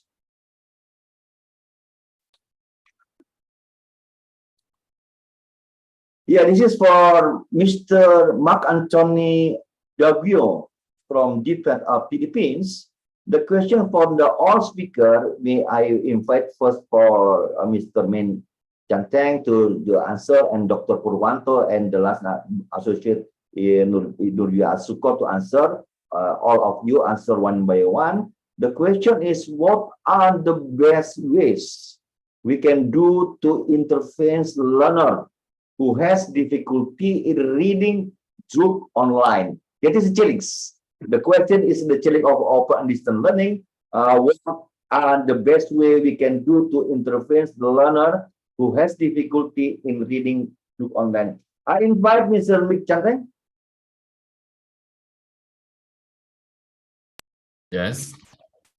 Yeah, thank you for your questions. Very interesting questions. Yeah, what are the best way we can do to intervention learners who has difficulty in reading through online? For my point of view, I think that there is very special case for the learners, especially online. We just only reading text, but for the learner who has a difficulty in reading, also has recording video upload to the platform, and then we can publish to the broadcast or website. I think that is the best one. But the other one is that we also can link to the link to the application. Can we convert the text to the sound to help them better understanding of the context and also the meanings. Thank you. Thank you, Dr. Cek Manteng. I invite from Indonesia, Dr. Purwanto. I hope the question is answered very good. Pak Purwanto, you Yes, still sir. okay, sir? Yeah. Very good question. Answering to question of Pak Mark Anthony from Philippines. The best way to help those have trouble in reading online, I think the first one is get them to take advantage of any kind learning tool that's ready nowadays. So many learning tool. For example, if you learn about language, yeah, Duolingo is helping students to literate in using such a tool that very easy, very interesting, like playing game. And there are so many learning tools, hundreds, yeah, more than 300. Let them know that so many technology ready to give help to them. It's the first one. The second one is to encourage the motivation to learn more and more, to learn deeply. Students should be collaboration with other students, giving opportunity to them to ask each other, to communicate each other, to know what really happened in situation now that everyone is learning independently, learning by themselves, and some of them get what we call a learning gain. Some student is very clever, very advanced in learning, and in the situation, if there is another student now about the college, the friend is already succeed in learning anything, I think this is a very good motivation they get from what we call the right side. Yeah, I think this is the way to get help to them, to giving help to them have difficulties in learning or problem. I think that's all, Pak Timbul. Thank you. Thank you, Mas Sakil. Kenapa video saya dimatikan? Sorry, Pak Timbul, we are Okay, just Okay. automatic, cannot set my video. Okay, for the last speaker, I invite Associate Professor Dr. Nubuat. Thank you, Pak Purwanto, for the answer. Very good answer. Dr. Nubuat to the same question from the Filipina. I would say that I'm not very proficient in, I assume if you cannot read, and then that is a problem among primary school children, but I'm very familiar with higher education landscape, but not very familiar with primary school education. However, I think the point being made by our friend from Cambodia is legit. I think you can have videos instead, rather than having everything in a text-based format. So I think that's the purpose of having a multimedia learning materials instead of having a text-based material. So we should always make our learning materials in a variety form, so that someone can, with certain learning style, can also fit into the way we deliver our teaching and learning. That will be my answer. Thank you. I think the answer is very clear for the two speaker. So from the Philippines, I forget the name, Mr. Like I said, Dr. Bichanteng, Dr. Purwanto, and for the Associate Professor Bia. For the next question, please, committee. Yeah, this is for Dr. Chanteng from Cambodia. This special from you. I think this is from Indonesia. Gus from SMK. SMK is vocational schools. SMK is vocational school. What are the main benefits of ODL for students and educators? And how can this benefit be maximized? Are benefits felt in Cambodia? Oh, this is about in Cambodia, I think, Dr. Meg. The question is about the benefit of ODL for student and educator. This is the participant came from vocational school. I think the teacher of vocational school. And how can this benefit be maximized? And are these benefits felt in Cambodia? Your time, Dr. Meg. Okay, thank you for the question for my presentations.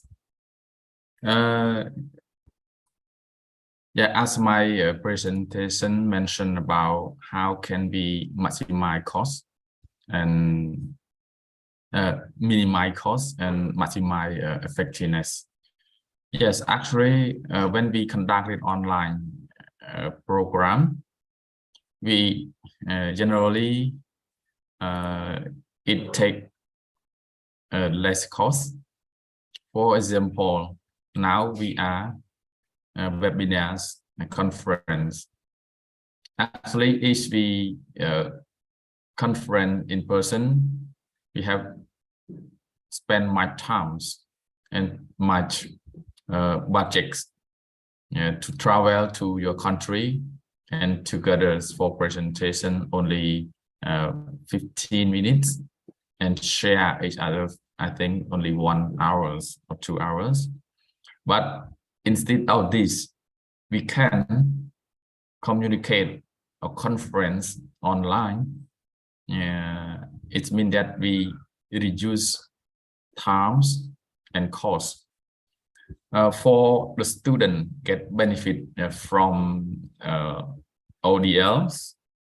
If we the student can take course online, also study anywhere, anytime, or anything that they are interested in.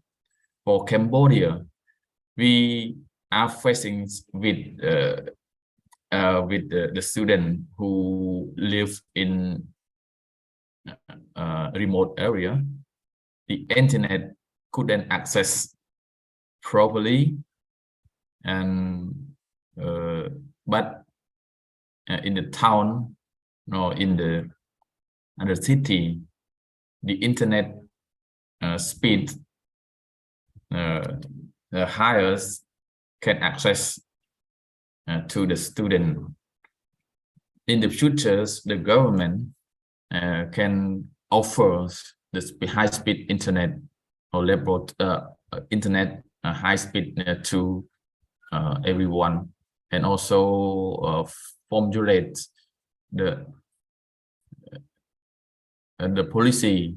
How can we manage our e-governance for our country? I hope this one can be available for everyone to access ODL. Okay, thank you. Thank you, Dr. Chanteng. Very clear for answering the question. I hope Pak Agus Pram from SMK Jaya Bakti, Mr. Chanteng already answered your question. For next question, please, committee.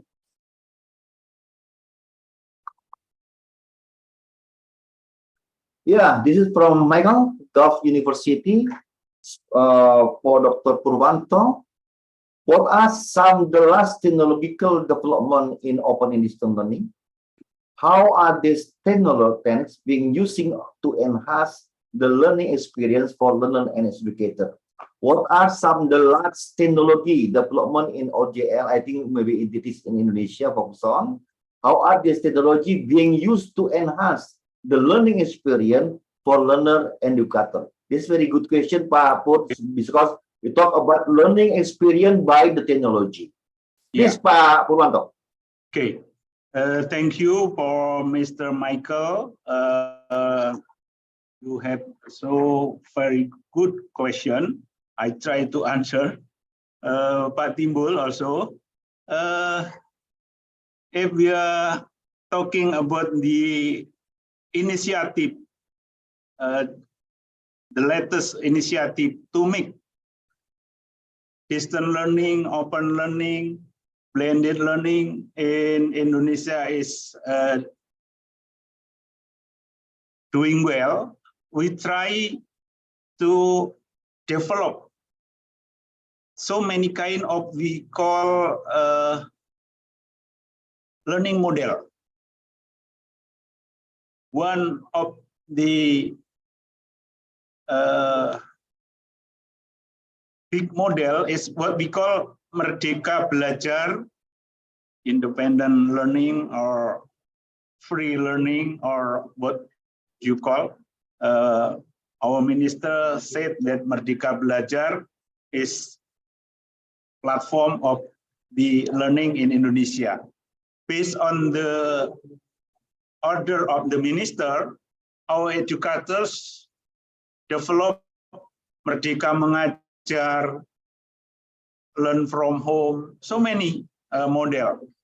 All of them, especially is using the ICT, using the technology as a tool to make learning more effective and efficiently. We try to develop what we call flipped classroom, so many kind of blended learning, independent study for government official. We have micro learning, micro credential. There are so many initiatives that we have to develop and try to make it success in our situation.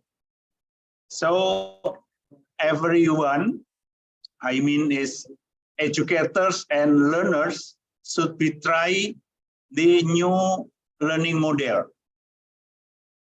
The developer of new learning model is the instructional designer that exists in every minister, every local government in Indonesia.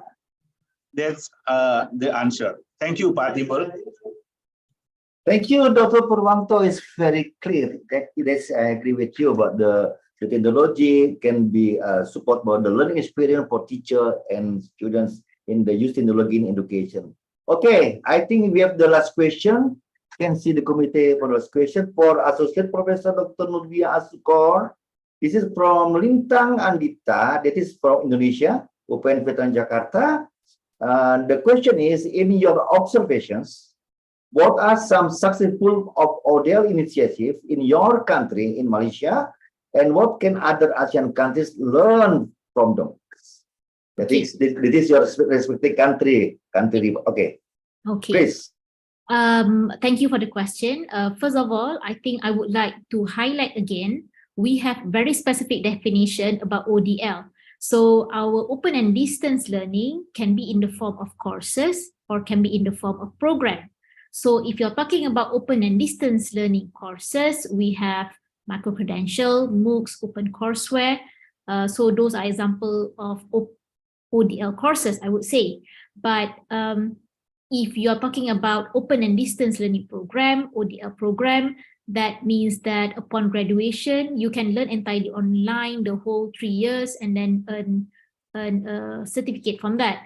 If you're talking about ODL initiative that is successful in terms of ODL courses, I would say we are quite proud about of our micro-credential courses.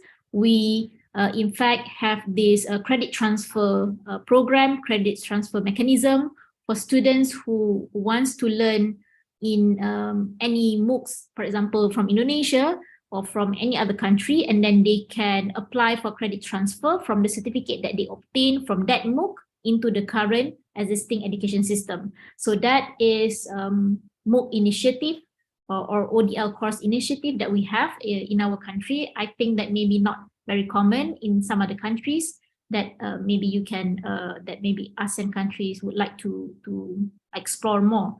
As for ODL program, so as I elaborated earlier, our ODL program, we have several characteristics for our ODL program. Among the characteristics is that for one ODL program, you need to prepare a self-instructional material, or we call it as SIM. So I think this SIM preparation is something that many other Asian countries can also explore more, because this SIM development, we saw in Malaysia that we have many innovative ways of lecturers developing multimedia-based learning resources for them to use in their teaching and learning in their ODL program. So I think for ODL courses, I would say about MOOC credit transfer system that you can learn from. And for ODL program, maybe you want to explore more about how Malaysia has been doing SIM, which is self-instructional material to be used in their teaching and learning courses in ODL program. I think that would be my answer. Thank you for the question.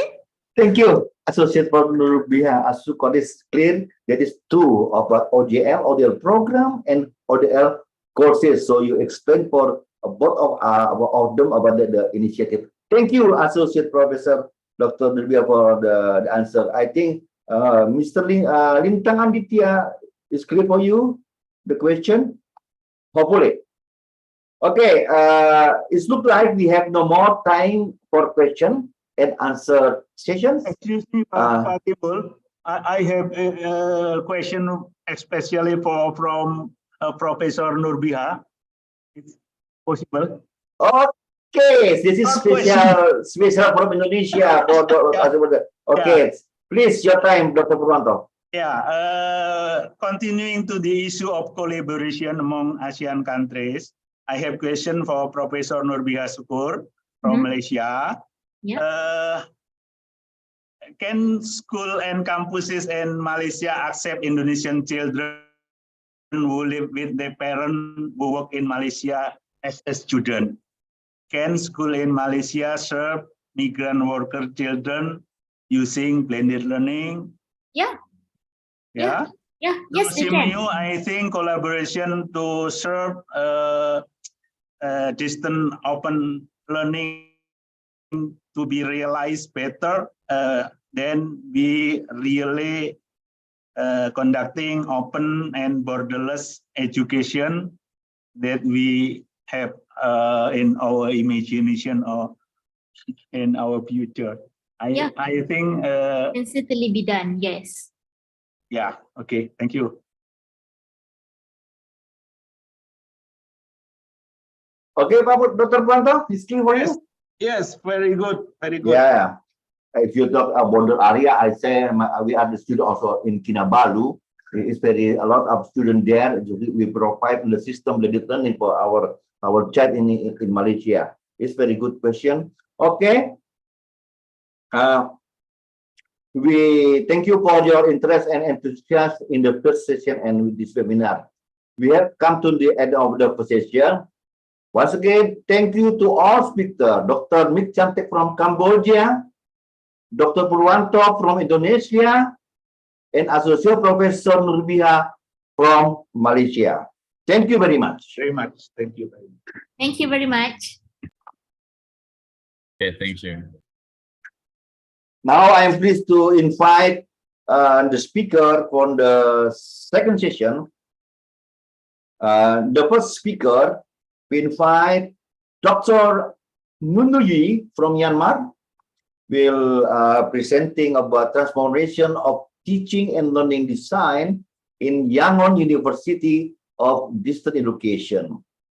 Dr. Nunuyi, in 2024, she received her PhD in intellectual property law from Yangon University with a thesis protection of intellectual property rights in the context of traditional medicine knowledge.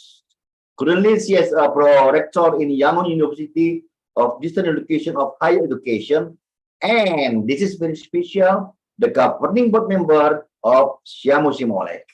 Now, may I hand over the session to you, Dr. Nunuyi. Yes, your time. Good morning, dear ladies and gentlemen. Minglawa. I am Dr. Nunui from Myanmar. Firstly, I would like to thank you, the director of Samuel Lek and his team. And thank you very much for having the opportunity to attend this ceremony and participate as a speaker. The topics I am going to present is transformation of teaching and learning design in Yangon University or distance education. The discussion points are introduction, background information, transformation goal, transformation strategy, research and impact, challenges and future direction, and conclusion. In my introductory part, this presentation may bring a significant effort by the university to improve the quality of education and enhance student success in the context of distance learning.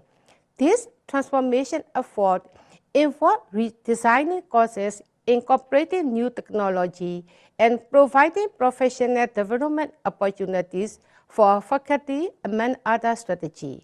Through this effort, the university aims to address the challenges faced in teaching and learning design and achieve its mission of providing high-quality education to students.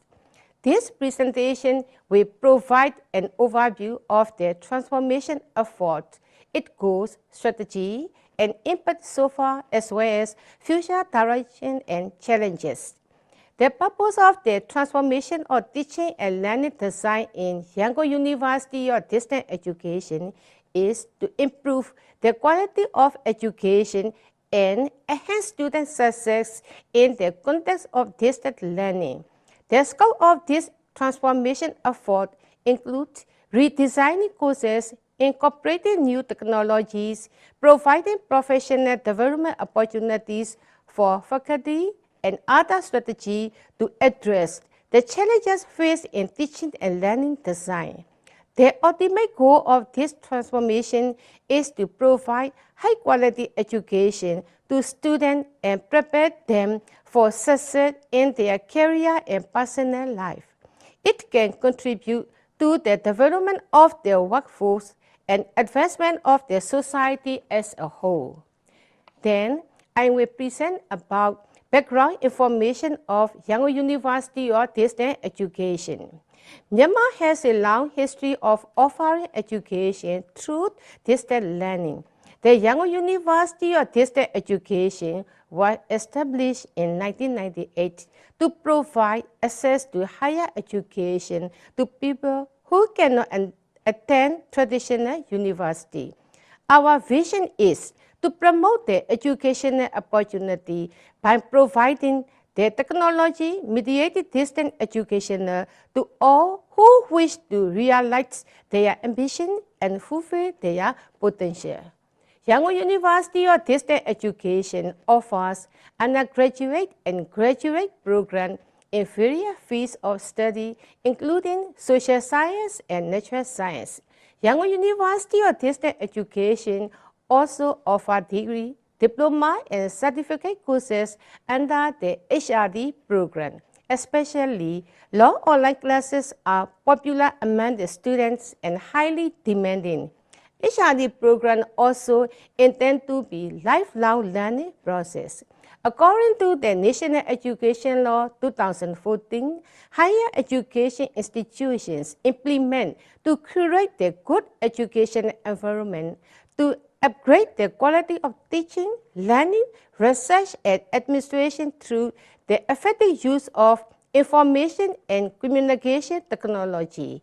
In accordance with National Education Law, Yangon University or distance education implements its activities. The COVID-19 pandemic has highlighted the importance of online and distance learning. Like many other countries, Myanmar has been forced to rely more on online and distance learning due to the pandemic. As the needs and expectations of learners evolve, the university needs to adopt and provide more flexible, engaging, and personalized learning experience.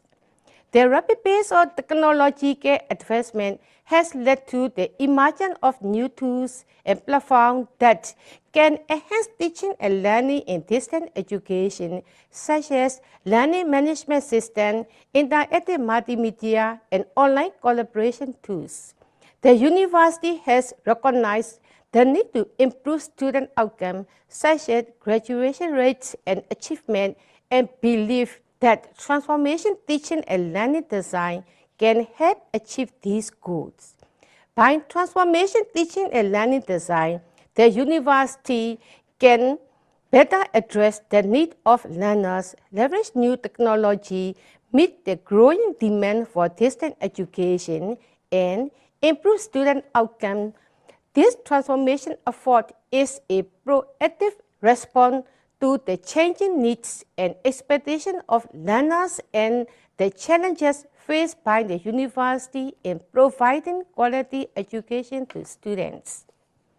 This is the most important part of my presentation.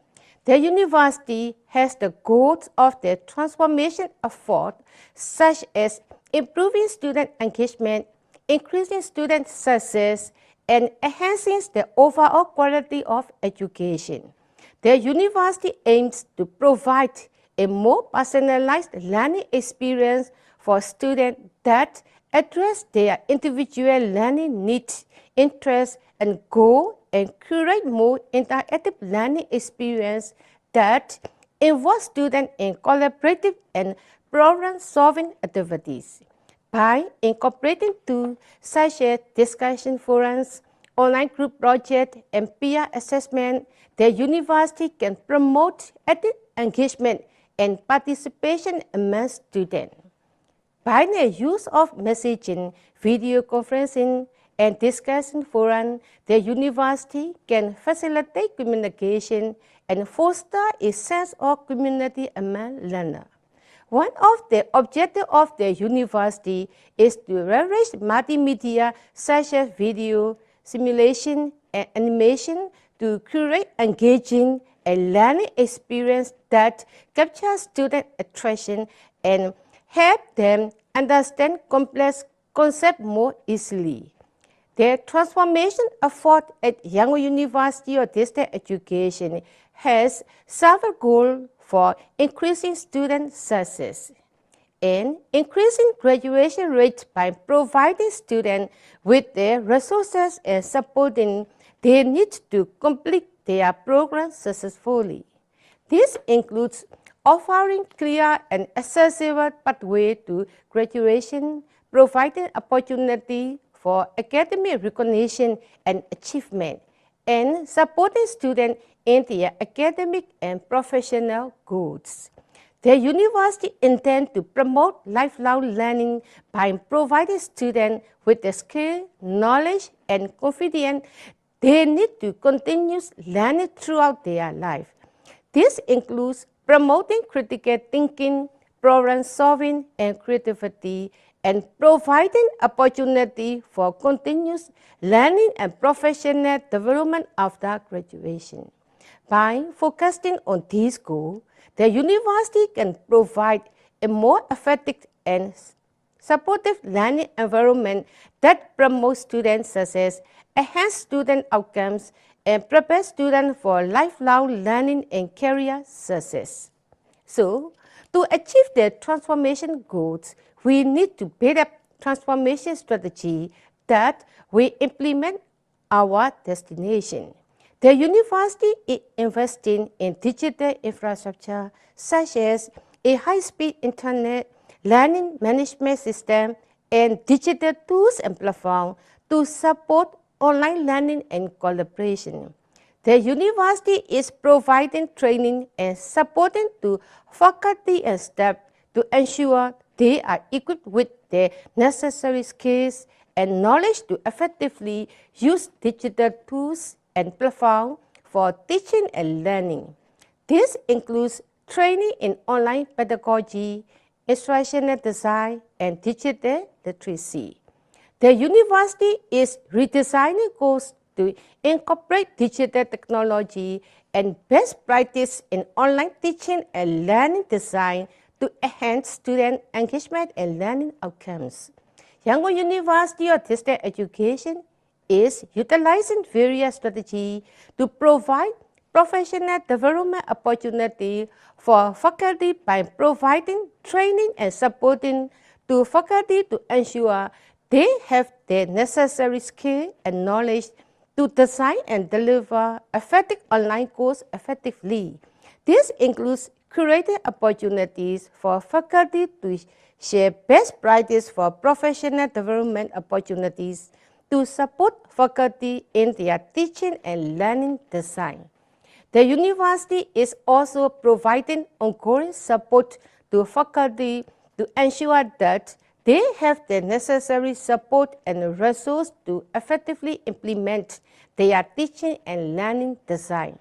By using this strategy, the university can transform its teaching and learning design to be a more effective and accessible education to its students. I will discuss about results and impact that follow. By offering innovative and effective online education, the university can enhance its reputation and attract more students both domestically and internationally. By providing professional development opportunities and encouraging collaboration and innovation, the university can improve faculty stat morale and job certification, which can lead to higher level of engagement and productivity. Overall, the transformation effort has the potential to significantly enhance the quality of education at Yangon University of Distance Education, improve student outcomes, and enhance the reputation of the university. By providing innovative and effective online education, the university can better meet the needs of students, faculty, and staff, and ultimately contribute to the development and growth of the region and the country. It is noted that, especially in collaboration with Samuel-led, given at the training course such as whiteboard animation is very kind of you. After that, we have to encounter the challenges and we will try how to overcome these difficulties and lead to go for that direction.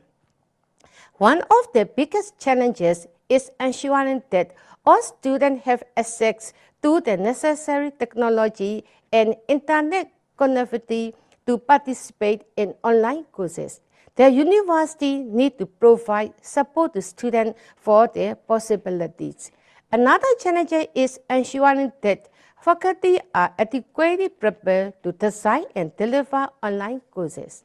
The university needs to provide ongoing professional development opportunities and support to faculty to ensure they have the necessary skills and knowledge. Ensuring the quality of online courses is challenges that need to be addressed. The university needs to establish quality assurance mechanism to ensure that online courses meet the same standard as face-to-face courses. The future direction for the transformation effort at Yangon University of Distance Education includes continuing to invest in technology and infrastructure, providing ongoing support to faculty and students, establishing quality assurance mechanisms, and expanding the range of online courses and program offered. However, there are also several challenges and future directions that need to be addressed to ensure the success of the transformation effort. Let me conclude my presentation.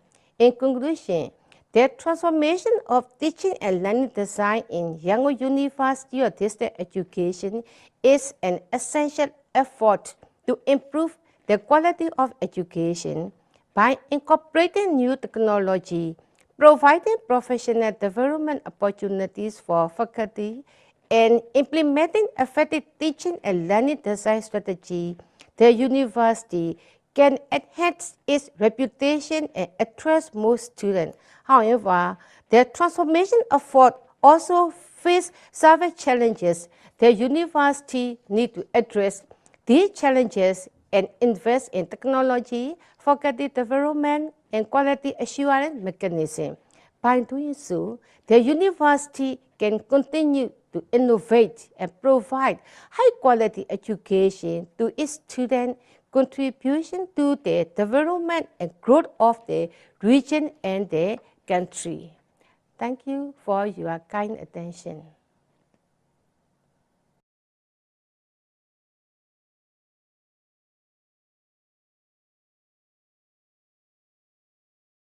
I cannot use my video. Okay, thank you, committee, for the video. I just try to like my video. Thank you, Dr. Anduni from Myanmar. This is a very interesting presentation. Like you take about the challenge, you say about the how the challenge, the first is providing support to students on the possibility, and then establishing the quality assurance. And the third one is investing in technology and infrastructure. That is several challenge and future direction need to be addressed to ensure the success of the transformation effort. That is the essential effort to improve the quality education as well as providing professional development. Again, thank you, Dr. Nuyi, for the interesting presentation.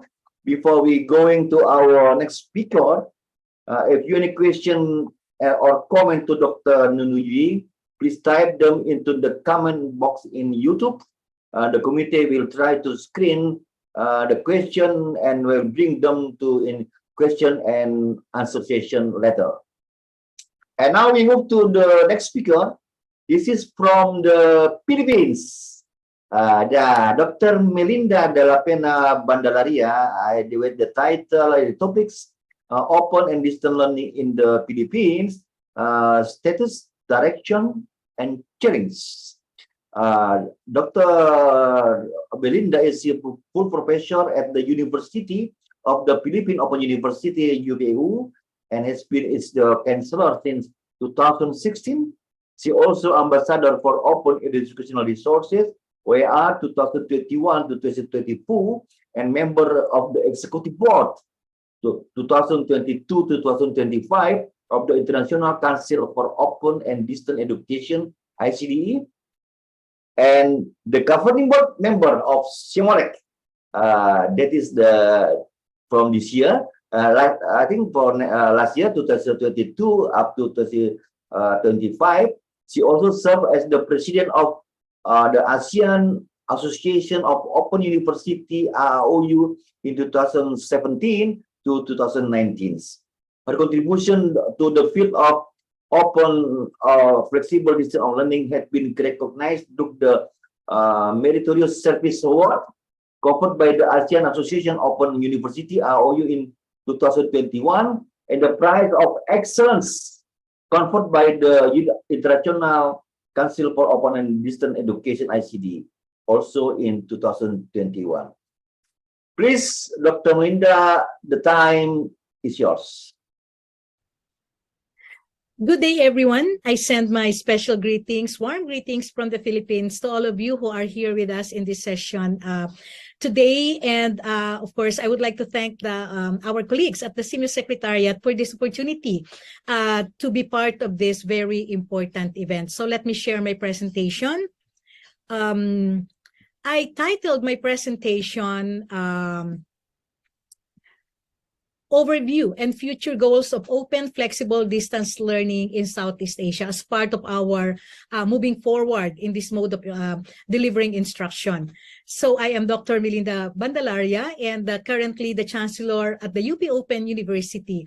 At the same time, I serve as a board member and ambassador of Open Educational Resources for the International Council of Open and Distance Education, or ICDE, also a governing board member of SIMULEC, and executive board member of the Asian Association of Open Universities. So I will give my 5 projections about open flexible distance learning here in our region, in Southeast Asia. So first projection, online delivery of instruction will be a direction that many academic institutions will take. This is because of the following. So the flexibility and agility that online learning can provide to the education system, and it will enable universities to address possible disruptions in learning, just like what we have experienced during the COVID-19 pandemic. So with online learning, we are ready to shift from in-person to online learning delivery if it is already there and integrated into our education ecosystem. Academic institutions also made investments during the time of the pandemic, and they have to somehow use these investments in terms of infrastructure, digital tools and platforms, training of school personnel, and they will see the need to continue using getting some return on these investments that they've made. It is an opportunity. We have this university social responsibility, and online learning can be an opportunity to contribute to the universal goal of inclusion in education. This is something that is there, ingrained in what we do as our moral and social responsibility, and online learning can be a platform for academic institutions to do that. And of course, it is a possible business model or even sustainability model for academic institutions. So that's the first projection. The second is we may probably see an increase in the number of distance education providers in Asia, considering the higher education and continuing professional education needs of the various types of learners. For instance, we have an increasing number of gig workers who may be needing short-term learning opportunities or engagements.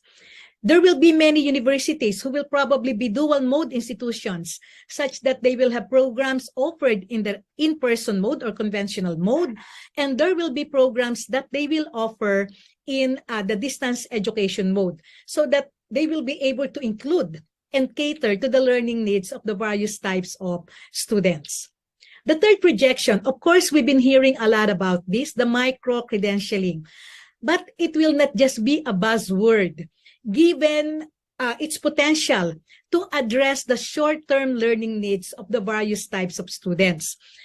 Better yet, if this can be stackable credits, it will be of much interest, especially to our learners here in Southeast Asia, stackable towards macro credentials or degree programs, because we have this, the way we value education and degree programs. So micro-credentialing, stackable credits towards macro credentials. So we will probably see a lot of that in the very near future.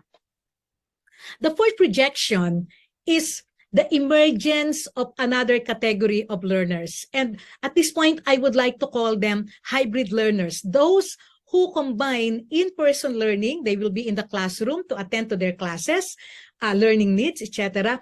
But at the same time, they will also be distance education students, that they will be taking some of their courses in this mode of instruction. There can be many possible reasons for a student to be a hybrid learner. One is to attend to other concerns. They will probably be our part-time workers, or they want to complete their degrees faster. And because of what's happening now in the virtual world, in the online learning environment, we may see the emerging need to redesign or even transform our online learning environment, the way we are doing online learning, so that we can address the various issues and concerns. Of course, it had increased given the experience that we've had during the pandemic. So we need to go back to the drawing board. Look how we assess our students. Look how we design our learning activities, and look how we address, including the dark side of artificial intelligence that may somehow affect the integrity of the learning process and the degrees that we confer to our students in this mode of instruction. So these are just 5 projections based on our observations, based on the trends that we are seeing happening now. But of course, there can be many twists and turns. But at the end of the day, some of these projections will eventually happen. So thank you very much for listening. That's all that I can share at this point, given the time limitation given to us. Thank you very much. And we look forward to more discussions about how will be open and flexible learning be in the future. Good day to everyone.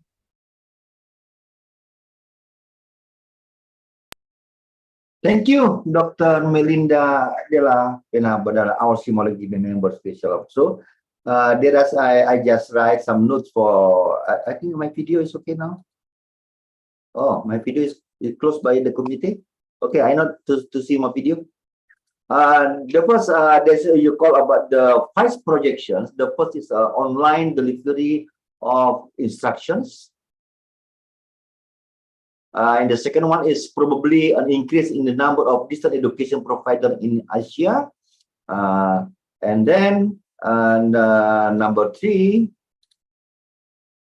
sorry, I see. Microcredential will continue to the above, but given its potential, and then the emergence of another category of learner. For example, you talk about hybrid learner, and the last one, the emerging need to redesign online learning. Very good point. Just 5 points can be explored again in the discussion, I think. So many questions from the participant. So I will remember to our audience again and again before we go to the next speaker. If you are any question or comment to Dr. Nunuyi and Dr. Melinda Della Pena Bandaria, please type them into the comment in YouTube.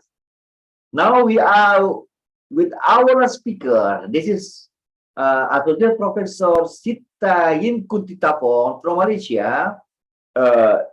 She will present about reimagining ODL in Southeast Asia. Dr. Sita, in 2005, she received her PhD in Education in Linguistics from the University of Tasmania, Australia. She also recognized as a Senior Fellow of the Higher Education Academy from the UK Professional Standards Framework in Teaching and Learning Support. Currently, a full-time lecturer in School of Educational Studies at Sukhothai Thammasat Open University. Dr. Sita, the floor is yours, ma'am.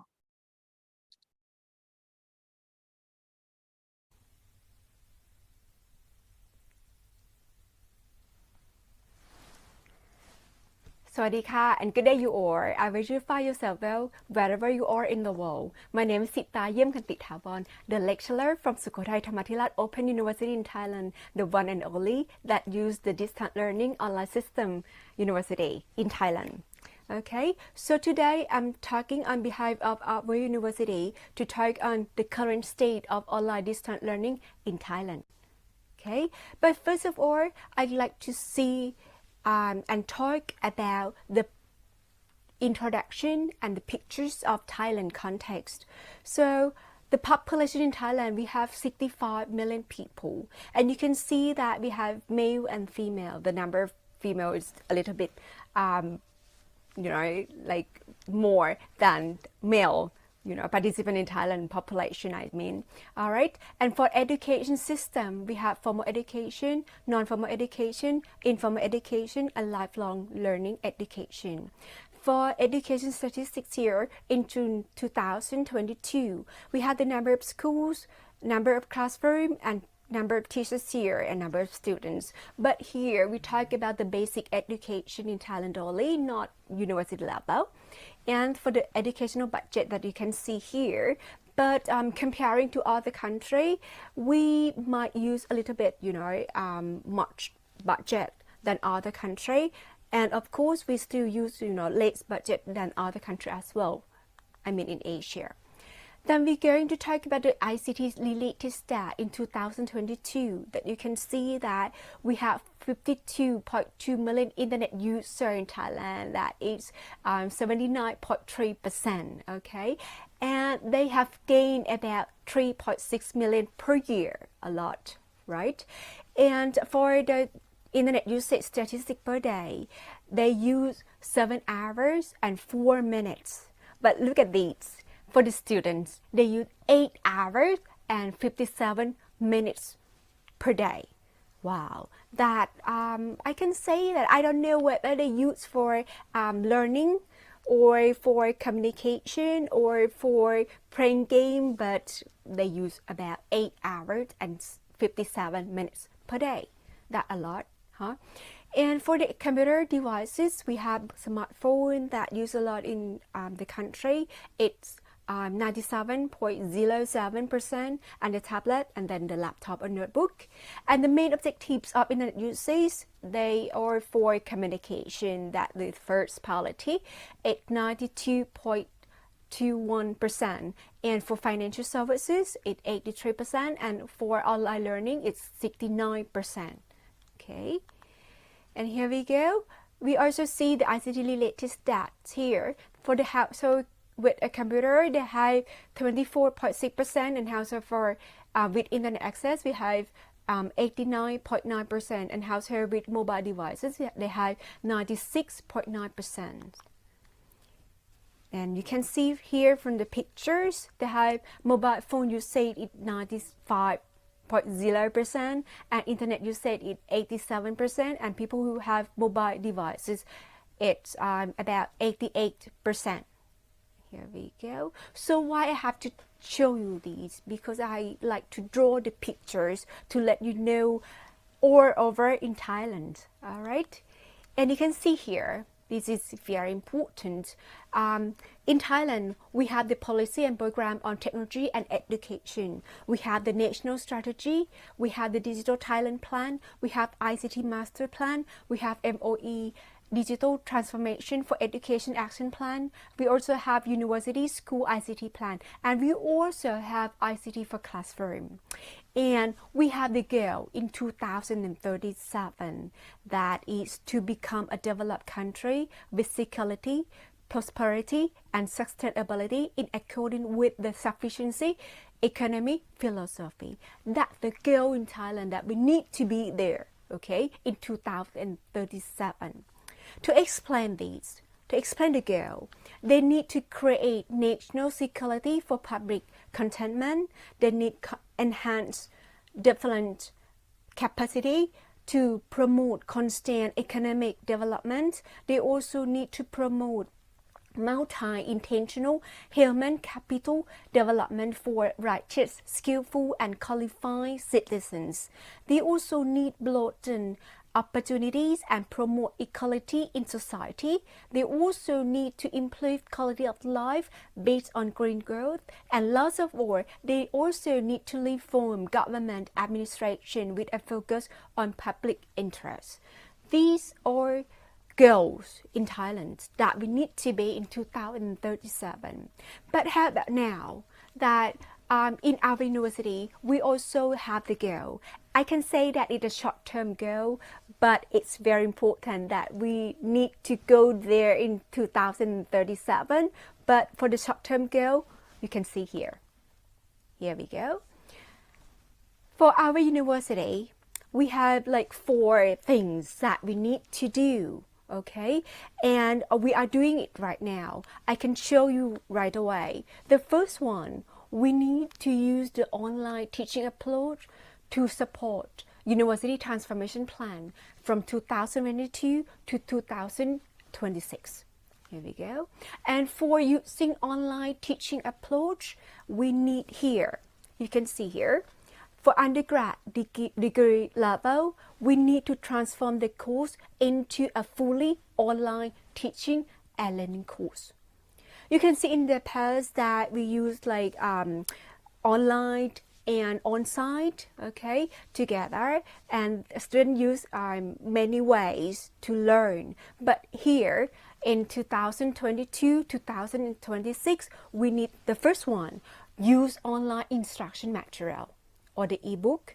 Number 2, to use video tutorial or teaching sound clip designed accordingly to the learning outcomes of each unit in each week with the format specified by the university.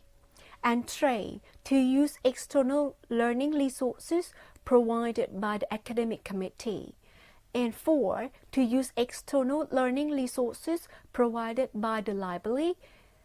5, to use self-assessment before and after learning. And then number 6, to use the channels for assigning activity and supplementary teaching or co-learning activities. These are the short-term plan that we need to be in 2026. Okay, now I'll show you the examples. Here we go. These are the examples of the things that I have said before. Here is the external learning resources. You can see the Thai MOOC. Actually, Thai MOOC is very popular in Thailand. And last year that I talked to the lecturer from university who organized a Thai MOOC, and he said that we have about 1 million people joining Thai MOOC in Thailand. And I'm the one who the member of Thai MOOC, you know. I learned a lot from Thai MOOC. I go to search for the information that I like to know. I learned a lot about English language, about all the things like soft skill to use for teaching as well. Here we go. So we have Thai MOOC for the external learning resources. We also have here the examples of video tutorials.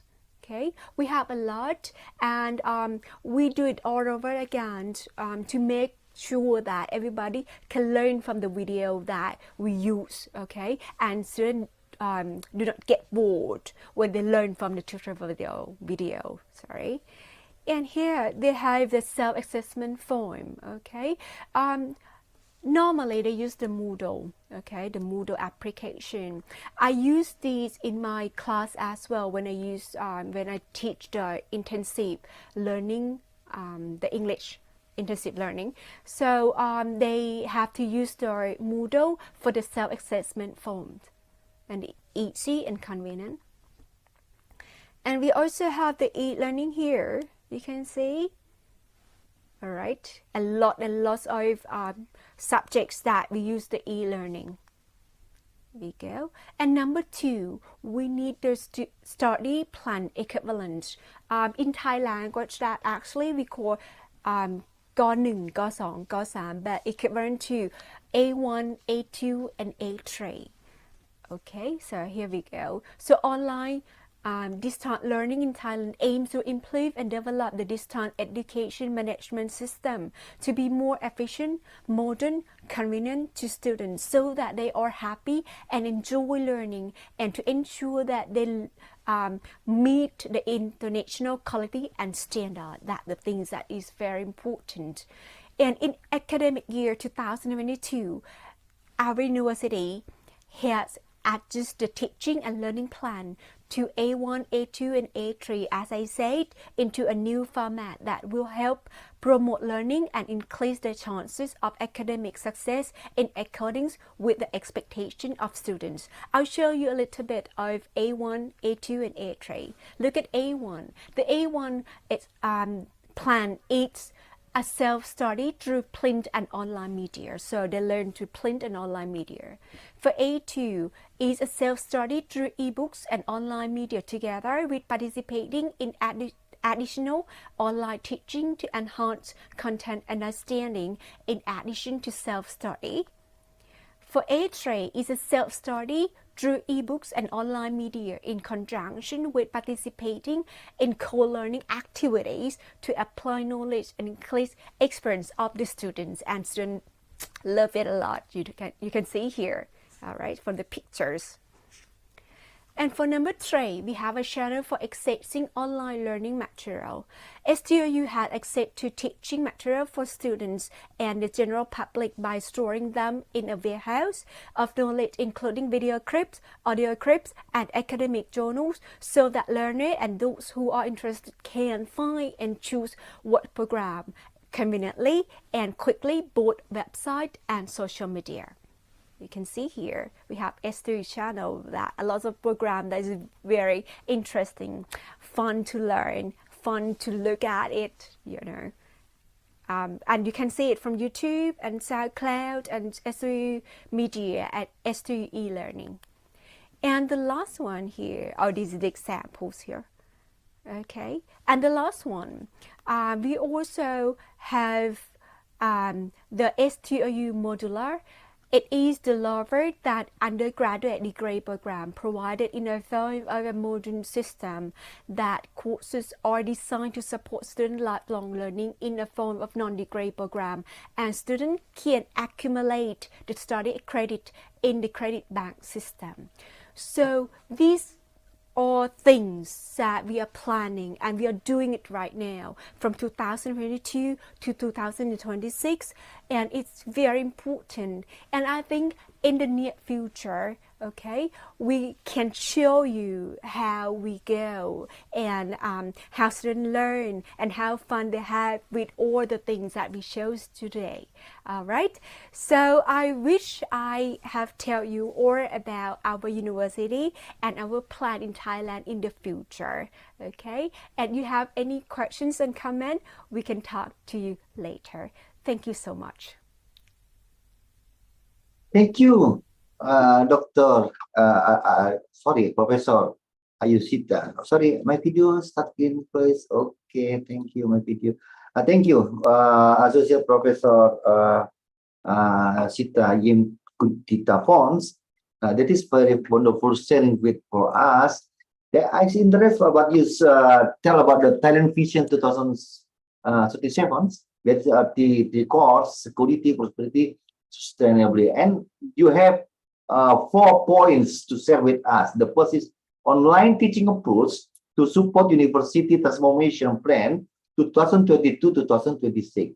You use about ebook, you use video tutorial, also using external learning resources by Thailand MOC, also you external learning library, and you use assessment form, you use Moodle, and then your channel for assignment activity. Also, the second one, you study plan for equivalent A1, A2, and A3. That is the new format academic. A1 online media, just focusing on which is online learning media. A2 online media and ebook. A3 sub-study with online learning media and ebook. This is very interesting. And number 3, you about the channel for assessing online learning materials. And the last one, you talk about the STOU modular. This is the lower than undergraduate degree program. Once again, thank you, Associate Professor Dr. Sita Yim Kutita Fon is wonderful sharing with all of us. So, with that, we'll go ahead and take some time for question and answer session. It looks like we have a few questions. Committee, can you please share the slides?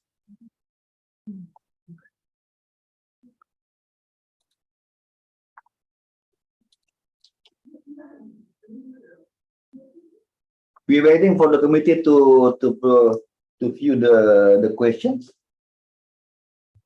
I think for the participant, who's your name, you come from, and for the who's speaker, the question. This is for Pak Edi Hasanuddin, I think from Indonesia. If not Indonesia, it's also Malaysia. Edi Hasanuddin. Okay, the question from Professor Dr. Nunuyi from Myanmar. Is it successful in carrying out of open distance learning for practical learning that requires mastery of competency by student expected? You can see the question in the screen, Dr. Nunu. Is it successful in carrying out of ODL for practical learning that require mastery of competency by student as expected? Okay, this is your time, Dr. Nunuyi. Yes, thank you for your good question. And it is successful for carry out ODL for practical learning that require mastery for competency by student as expected.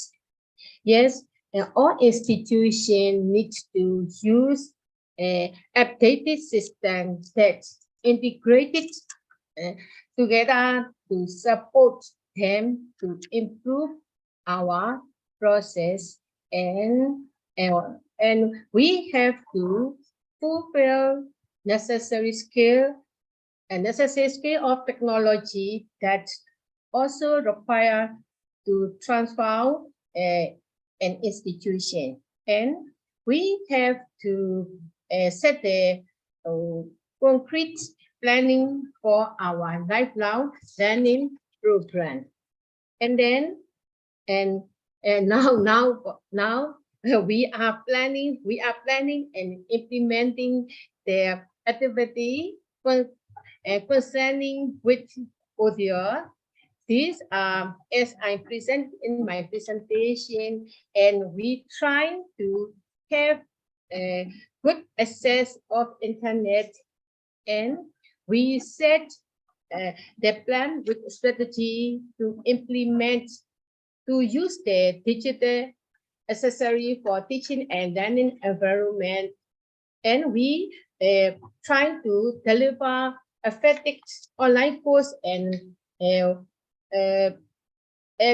provide cascade training, courses for our staff for continuous professional development. These are the students' expectation, and we will fulfill our institution. Thank you. Thank you, Dr. Nunui. Pak Edi, I hope this can answer your question. It's very clear, already explained by Dr. Nunui. And the second question, it is from Faradila for Dr. Melinda, Mandalaria, Philippines. What is your suggestions to ASEAN governments, it is government level, to support the growth of open and distance learning program and initiative? Let's talk about the policy. Please, Dr. Melinda. Yes, thank you very much for that question. Indeed, the role of government to support the growth of open distance learning in our countries is very important. Probably one important step that we can consider now, governments can consider now, is to have national policies, especially on open distance learning. I can cite as an example, in the Philippines, we have the Republic Act, RA 10650, on open distance learning, wherein those initiatives are being supported, related to open distance learning, are being supported by the government. Another example that I can take in terms of having national policies providing conducive environment for the growth of open distance learning is, if you will recall, we have this recommendation on open educational resources by the UN, UNESCO. It was adopted in November 2019, wherein there is this support for governments to really have national policies specific for open educational resources. And from there, I think our countries, many of the Southeast Asian, if not all, are signatories to that recommendation on open educational resources. So these are very critical. Having national policies can provide enabling mechanism and supportive environment to institutions, so that they can pursue initiatives and programs on open distance learning. We can also look at the examples like in Malaysia, of course, in Indonesia. You also have that kind of national policy to support open distance learning. So we can take a look at these examples. I know that in other countries, there are already policies on lifelong learning. Probably we can expand that to cover more specifically open distance learning. So national policies, and there are already some foundation wherein these national policies can be formulated and be implemented in our respective countries. So that's my suggestion. Thank you. Yeah, I agree with you, Dr. Melinda. That's the concept, also the sample for the action. Thank you very much. That is, I think, from Paradila, it's clear for you, the answer for Dr. Melinda. And now we're going for I think the last question for Lisa Mapusa. Yeah, Lisa Mapusa is special for Dr. Sita Yim Kutitapon from Thailand. Just the short answer. but you can answer the short question. You can answer for the long time, no problem. What are the key challenges facing ODL implementation in your country? What is the challenge ODL implementation in Thailand? Okay, thank you, Lisa, and thank you to MC. I think if I answer in the term of the university, we are quite ready for, teaching and learning. We can say the instruction. We plan everything to be, the best quality to support the students in learning and teaching.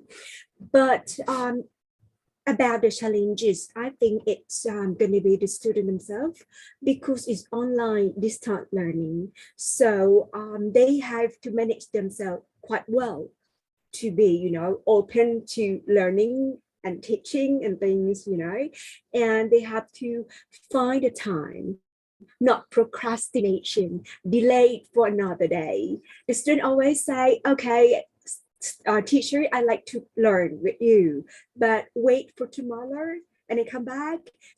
So that's not the things I got to be nice for us, all right?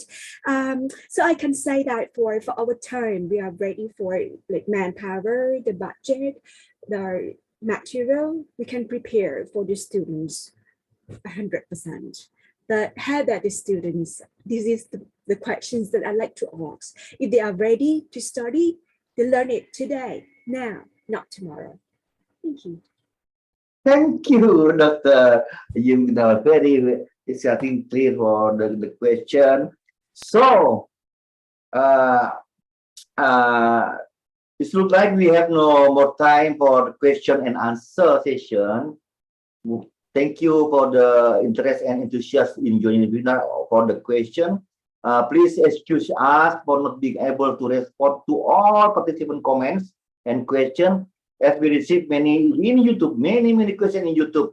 They are very interested for the presentation, the country presentation for South in Asia in ODL, but we did best we can. Before we go to the next agenda, we have come to the second session. Say thank you to all speakers and second session, Dr. Dunui, Dr. Melinda de la Pena Bandelaria, and Associate Professor Dr. Sita Jim Kutitapon. Once again, thank you from Simolek and for all of the audience. Thank you.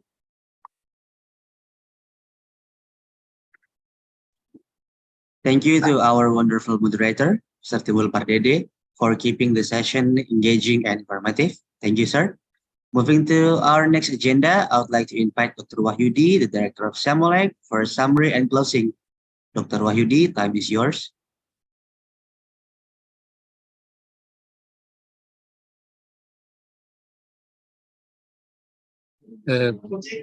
Please wait, Mas. All right, Bapak. Right. I need to move to another room. So, kindly wait for Dr. Wahyudi. Yes. Hold on.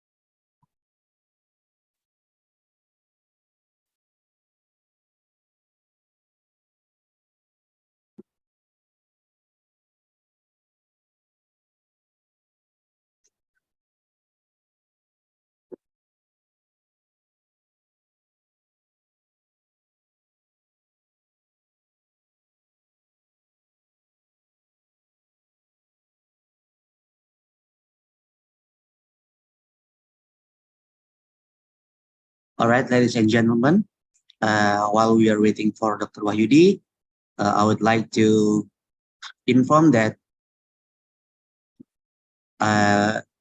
you can claim your e-certificate. You might want to take a screenshot of this slide shown on the monitor. To claim your certificate, you might first register to this registration link before March 10, 2023. and fill out the questionnaire link provided here before March 15, 2023. You can see the link of the form on the screen. The certificate will be ready to download on your e-training account on 17 March 2023.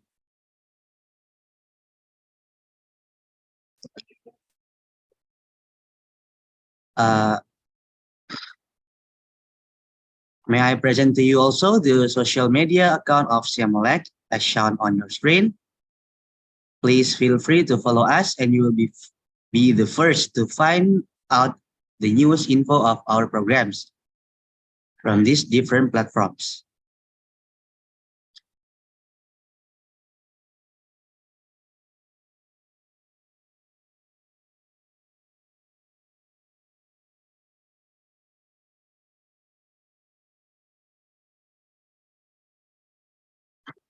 We have Instagram, Twitter, YouTube also, LinkedIn, if you want to connect with us and catch up with our content in there.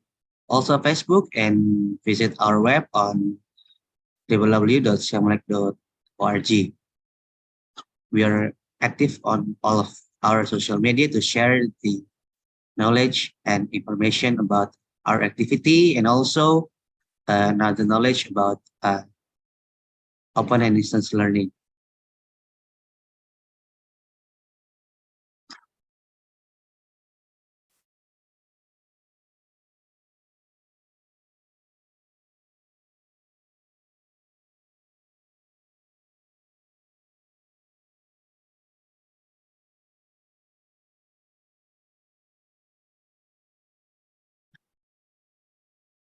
This is the link to claim the e-certificate that's available within this webinar. Will be available on March 17, 2023, and you have to fill out the link, registration link, and then questionnaire on the link that's shown on the screen.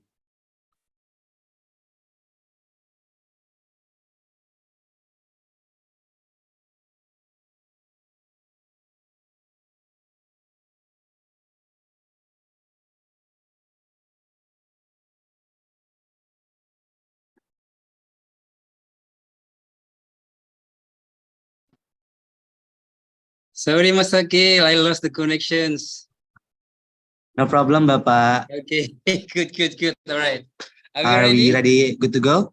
Yes, please. Okay. Okay, dear Dr. Wahyudi, the time is yours, please. Okay, thank you so much. Could you please share? I'm so sorry. This the the technological hurdle. When you lost the connection, we lost our love. Okay, but I'm so happy, so grateful now.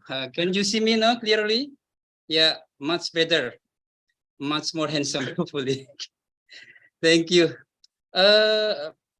Please share with me, Mas Akil, for our PowerPoint. Yes. All right, Bapak. Please, can we wait for a moment? Yep. So again, thank you so much to Dr. Meg from Cambodia, Dr. Melinda from Philippines, Dr. Sita from Thailand. Also, okay. Dr. Nunduyi from Myanmar. Yes. Actually, it is in our PowerPoint, Mas Timbul. Can you share, Mas Akil, the PowerPoint? In process, Bapak, I will tell the committee first. Okay, if not, then I might share. It's on progress, Bapak.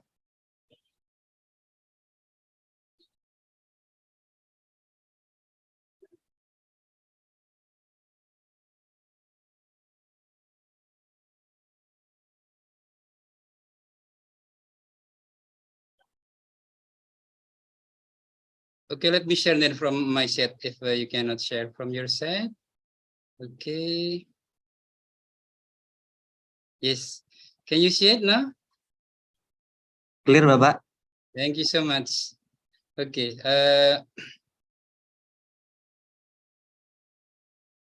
So, distinguished ladies and gentlemen, our honorable speakers, we have learned from our almost half full day webinar. This morning we have our Director General for Higher Education, Professor Nizams, gracing us with the opening. And also we learn from our keynote speaker, Professor Dr. Palina Panens, for her insight, her suggestions on the way forward of our ODL in the regions. Thank you so much to our distinguished speakers, Dr. Chanteng from Cambodia. Your insight, your presentations, provide us with more knowledge about what's going on in Cambodia on ODL. Also, Dr. Purvanto, thank you so much for the last minute confirmation, but we learned so much from your set. And also, Associate Professor Dr. Nurbiha Shukurs from Malaysia. Thank you very, very much for your comprehensive presentations on ODL in Malaysia. For the next sessions, well, we learned so much from the question and answer sessions. All speakers provide the comprehensive answer response to our beloved participants. Thank you so much.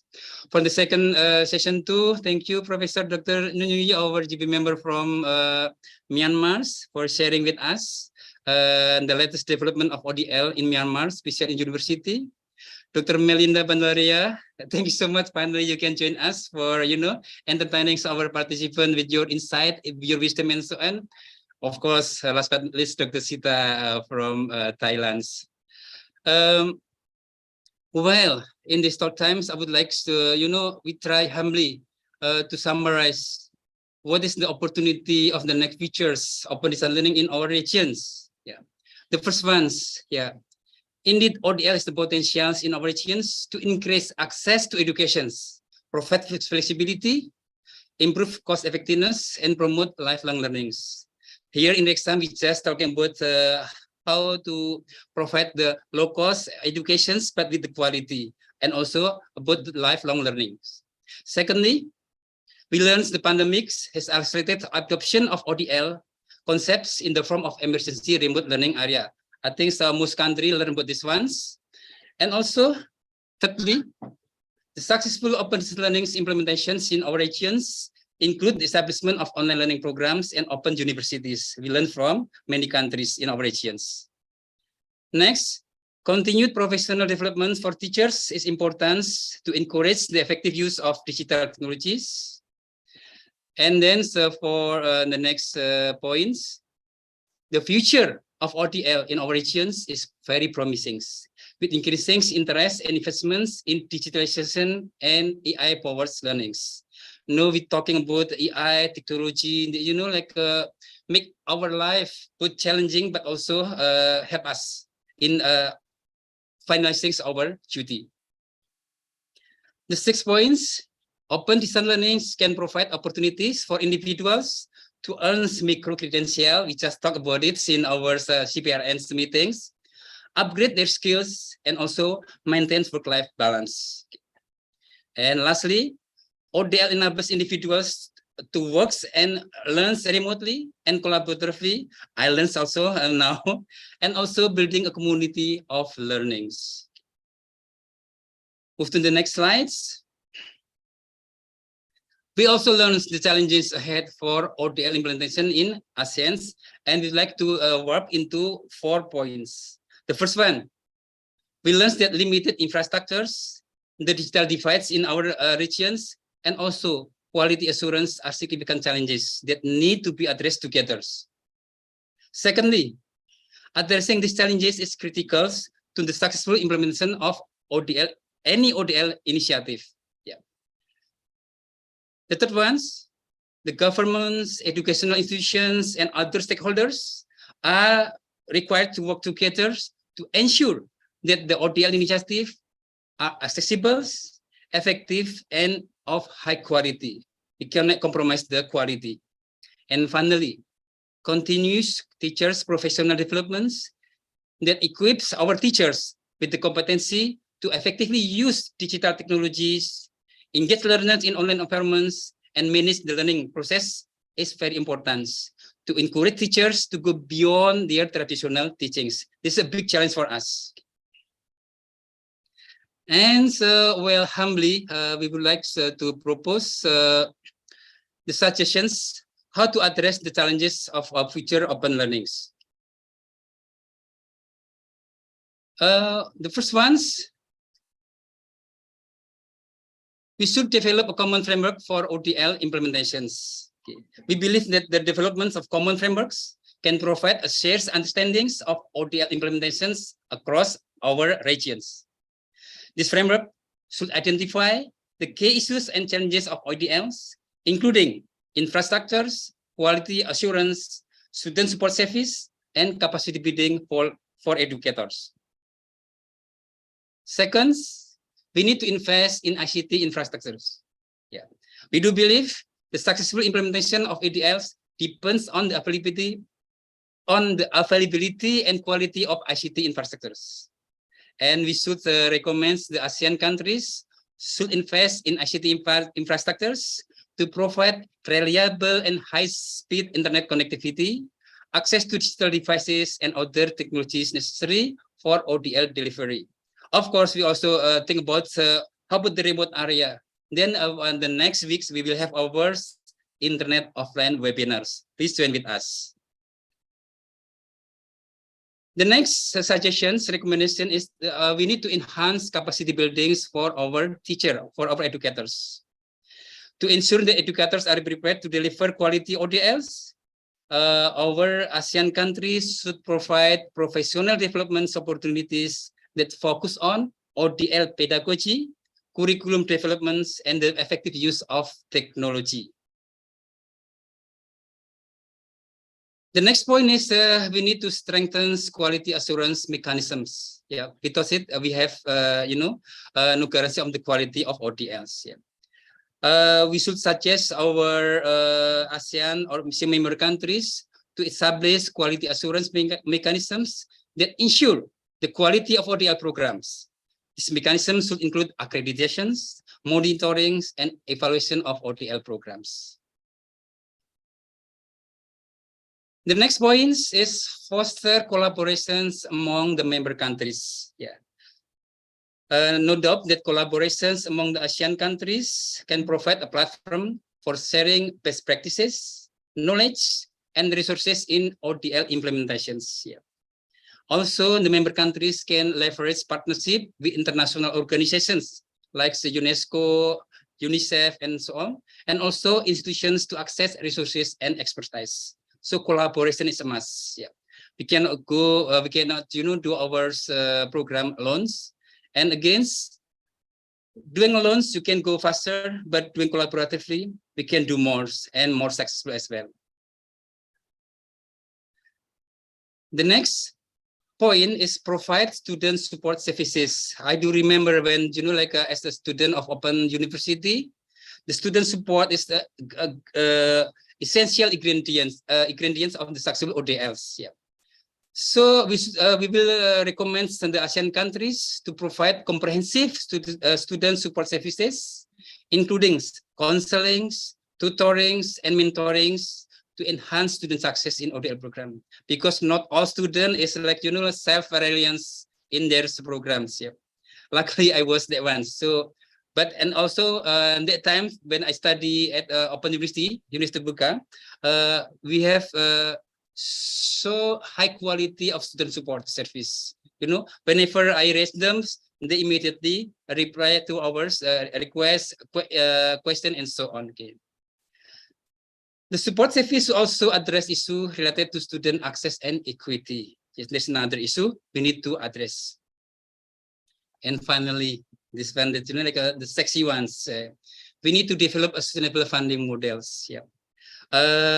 Well, we might later on provide a policy brief to our member countries, including Timor-Leste. We should develop a sustainable funding model for ODL implementations to ensure adequate resources for infrastructure developments, capacity buildings, and program delivery. Maybe I would like to stop sharing. So maybe this is like a kind of very ambitious recommendations, but I believe, and this is the points that we can summarize from the presentation of all distinguished speakers and also our keynote speakers. A bit ambitious, but I do believe when we can work together, we can reach that goal. So with this, I would like to conclude my way forwards. Thank you so much to our all distinguished speakers. Thank you so much for our great moderator, Mas Timbul, and also our delightful MC, Mas Akil. With this, I would like to give screen back to Mas Akil. Thank you so much. Assalamualaikum warahmatullahi wabarakatuh. Thank you, Dr. Wahyudi, for the class closing and summary. Now we have come to the end of this webinar. Thank you everyone for joining us today for this insightful webinar. We hope that you have gained valuable knowledge and insights from our distinguished speakers and moderators. We would like to expand our appreciations to all of our speakers for sharing with all webinar participants about the status of ODL in each country. We also thank our audience for your active participation and engagement in this event. We look forward to seeing you in our future events. Have a great day and thank you.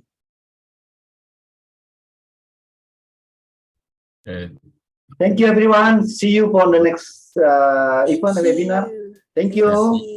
Thank you all. See you. See you. See you. ขอบคุณค่ะ สวัสดีค่ะ Thank you, Dr. Sita. Dr. Yui. Baik Chanteng. Dinda. Thank you. See you.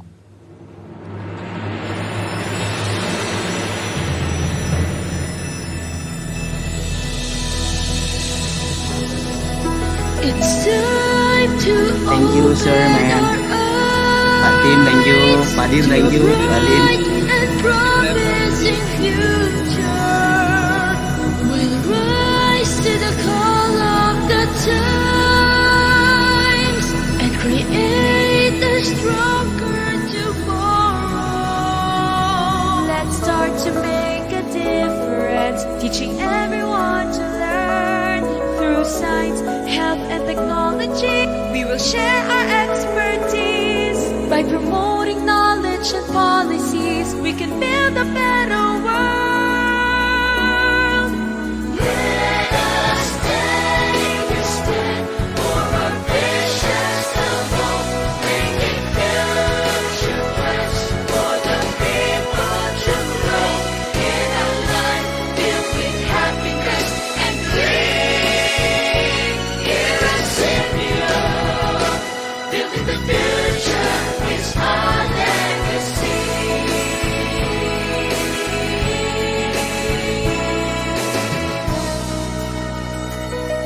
We'll achieve our goals through partnership, creating opportunity.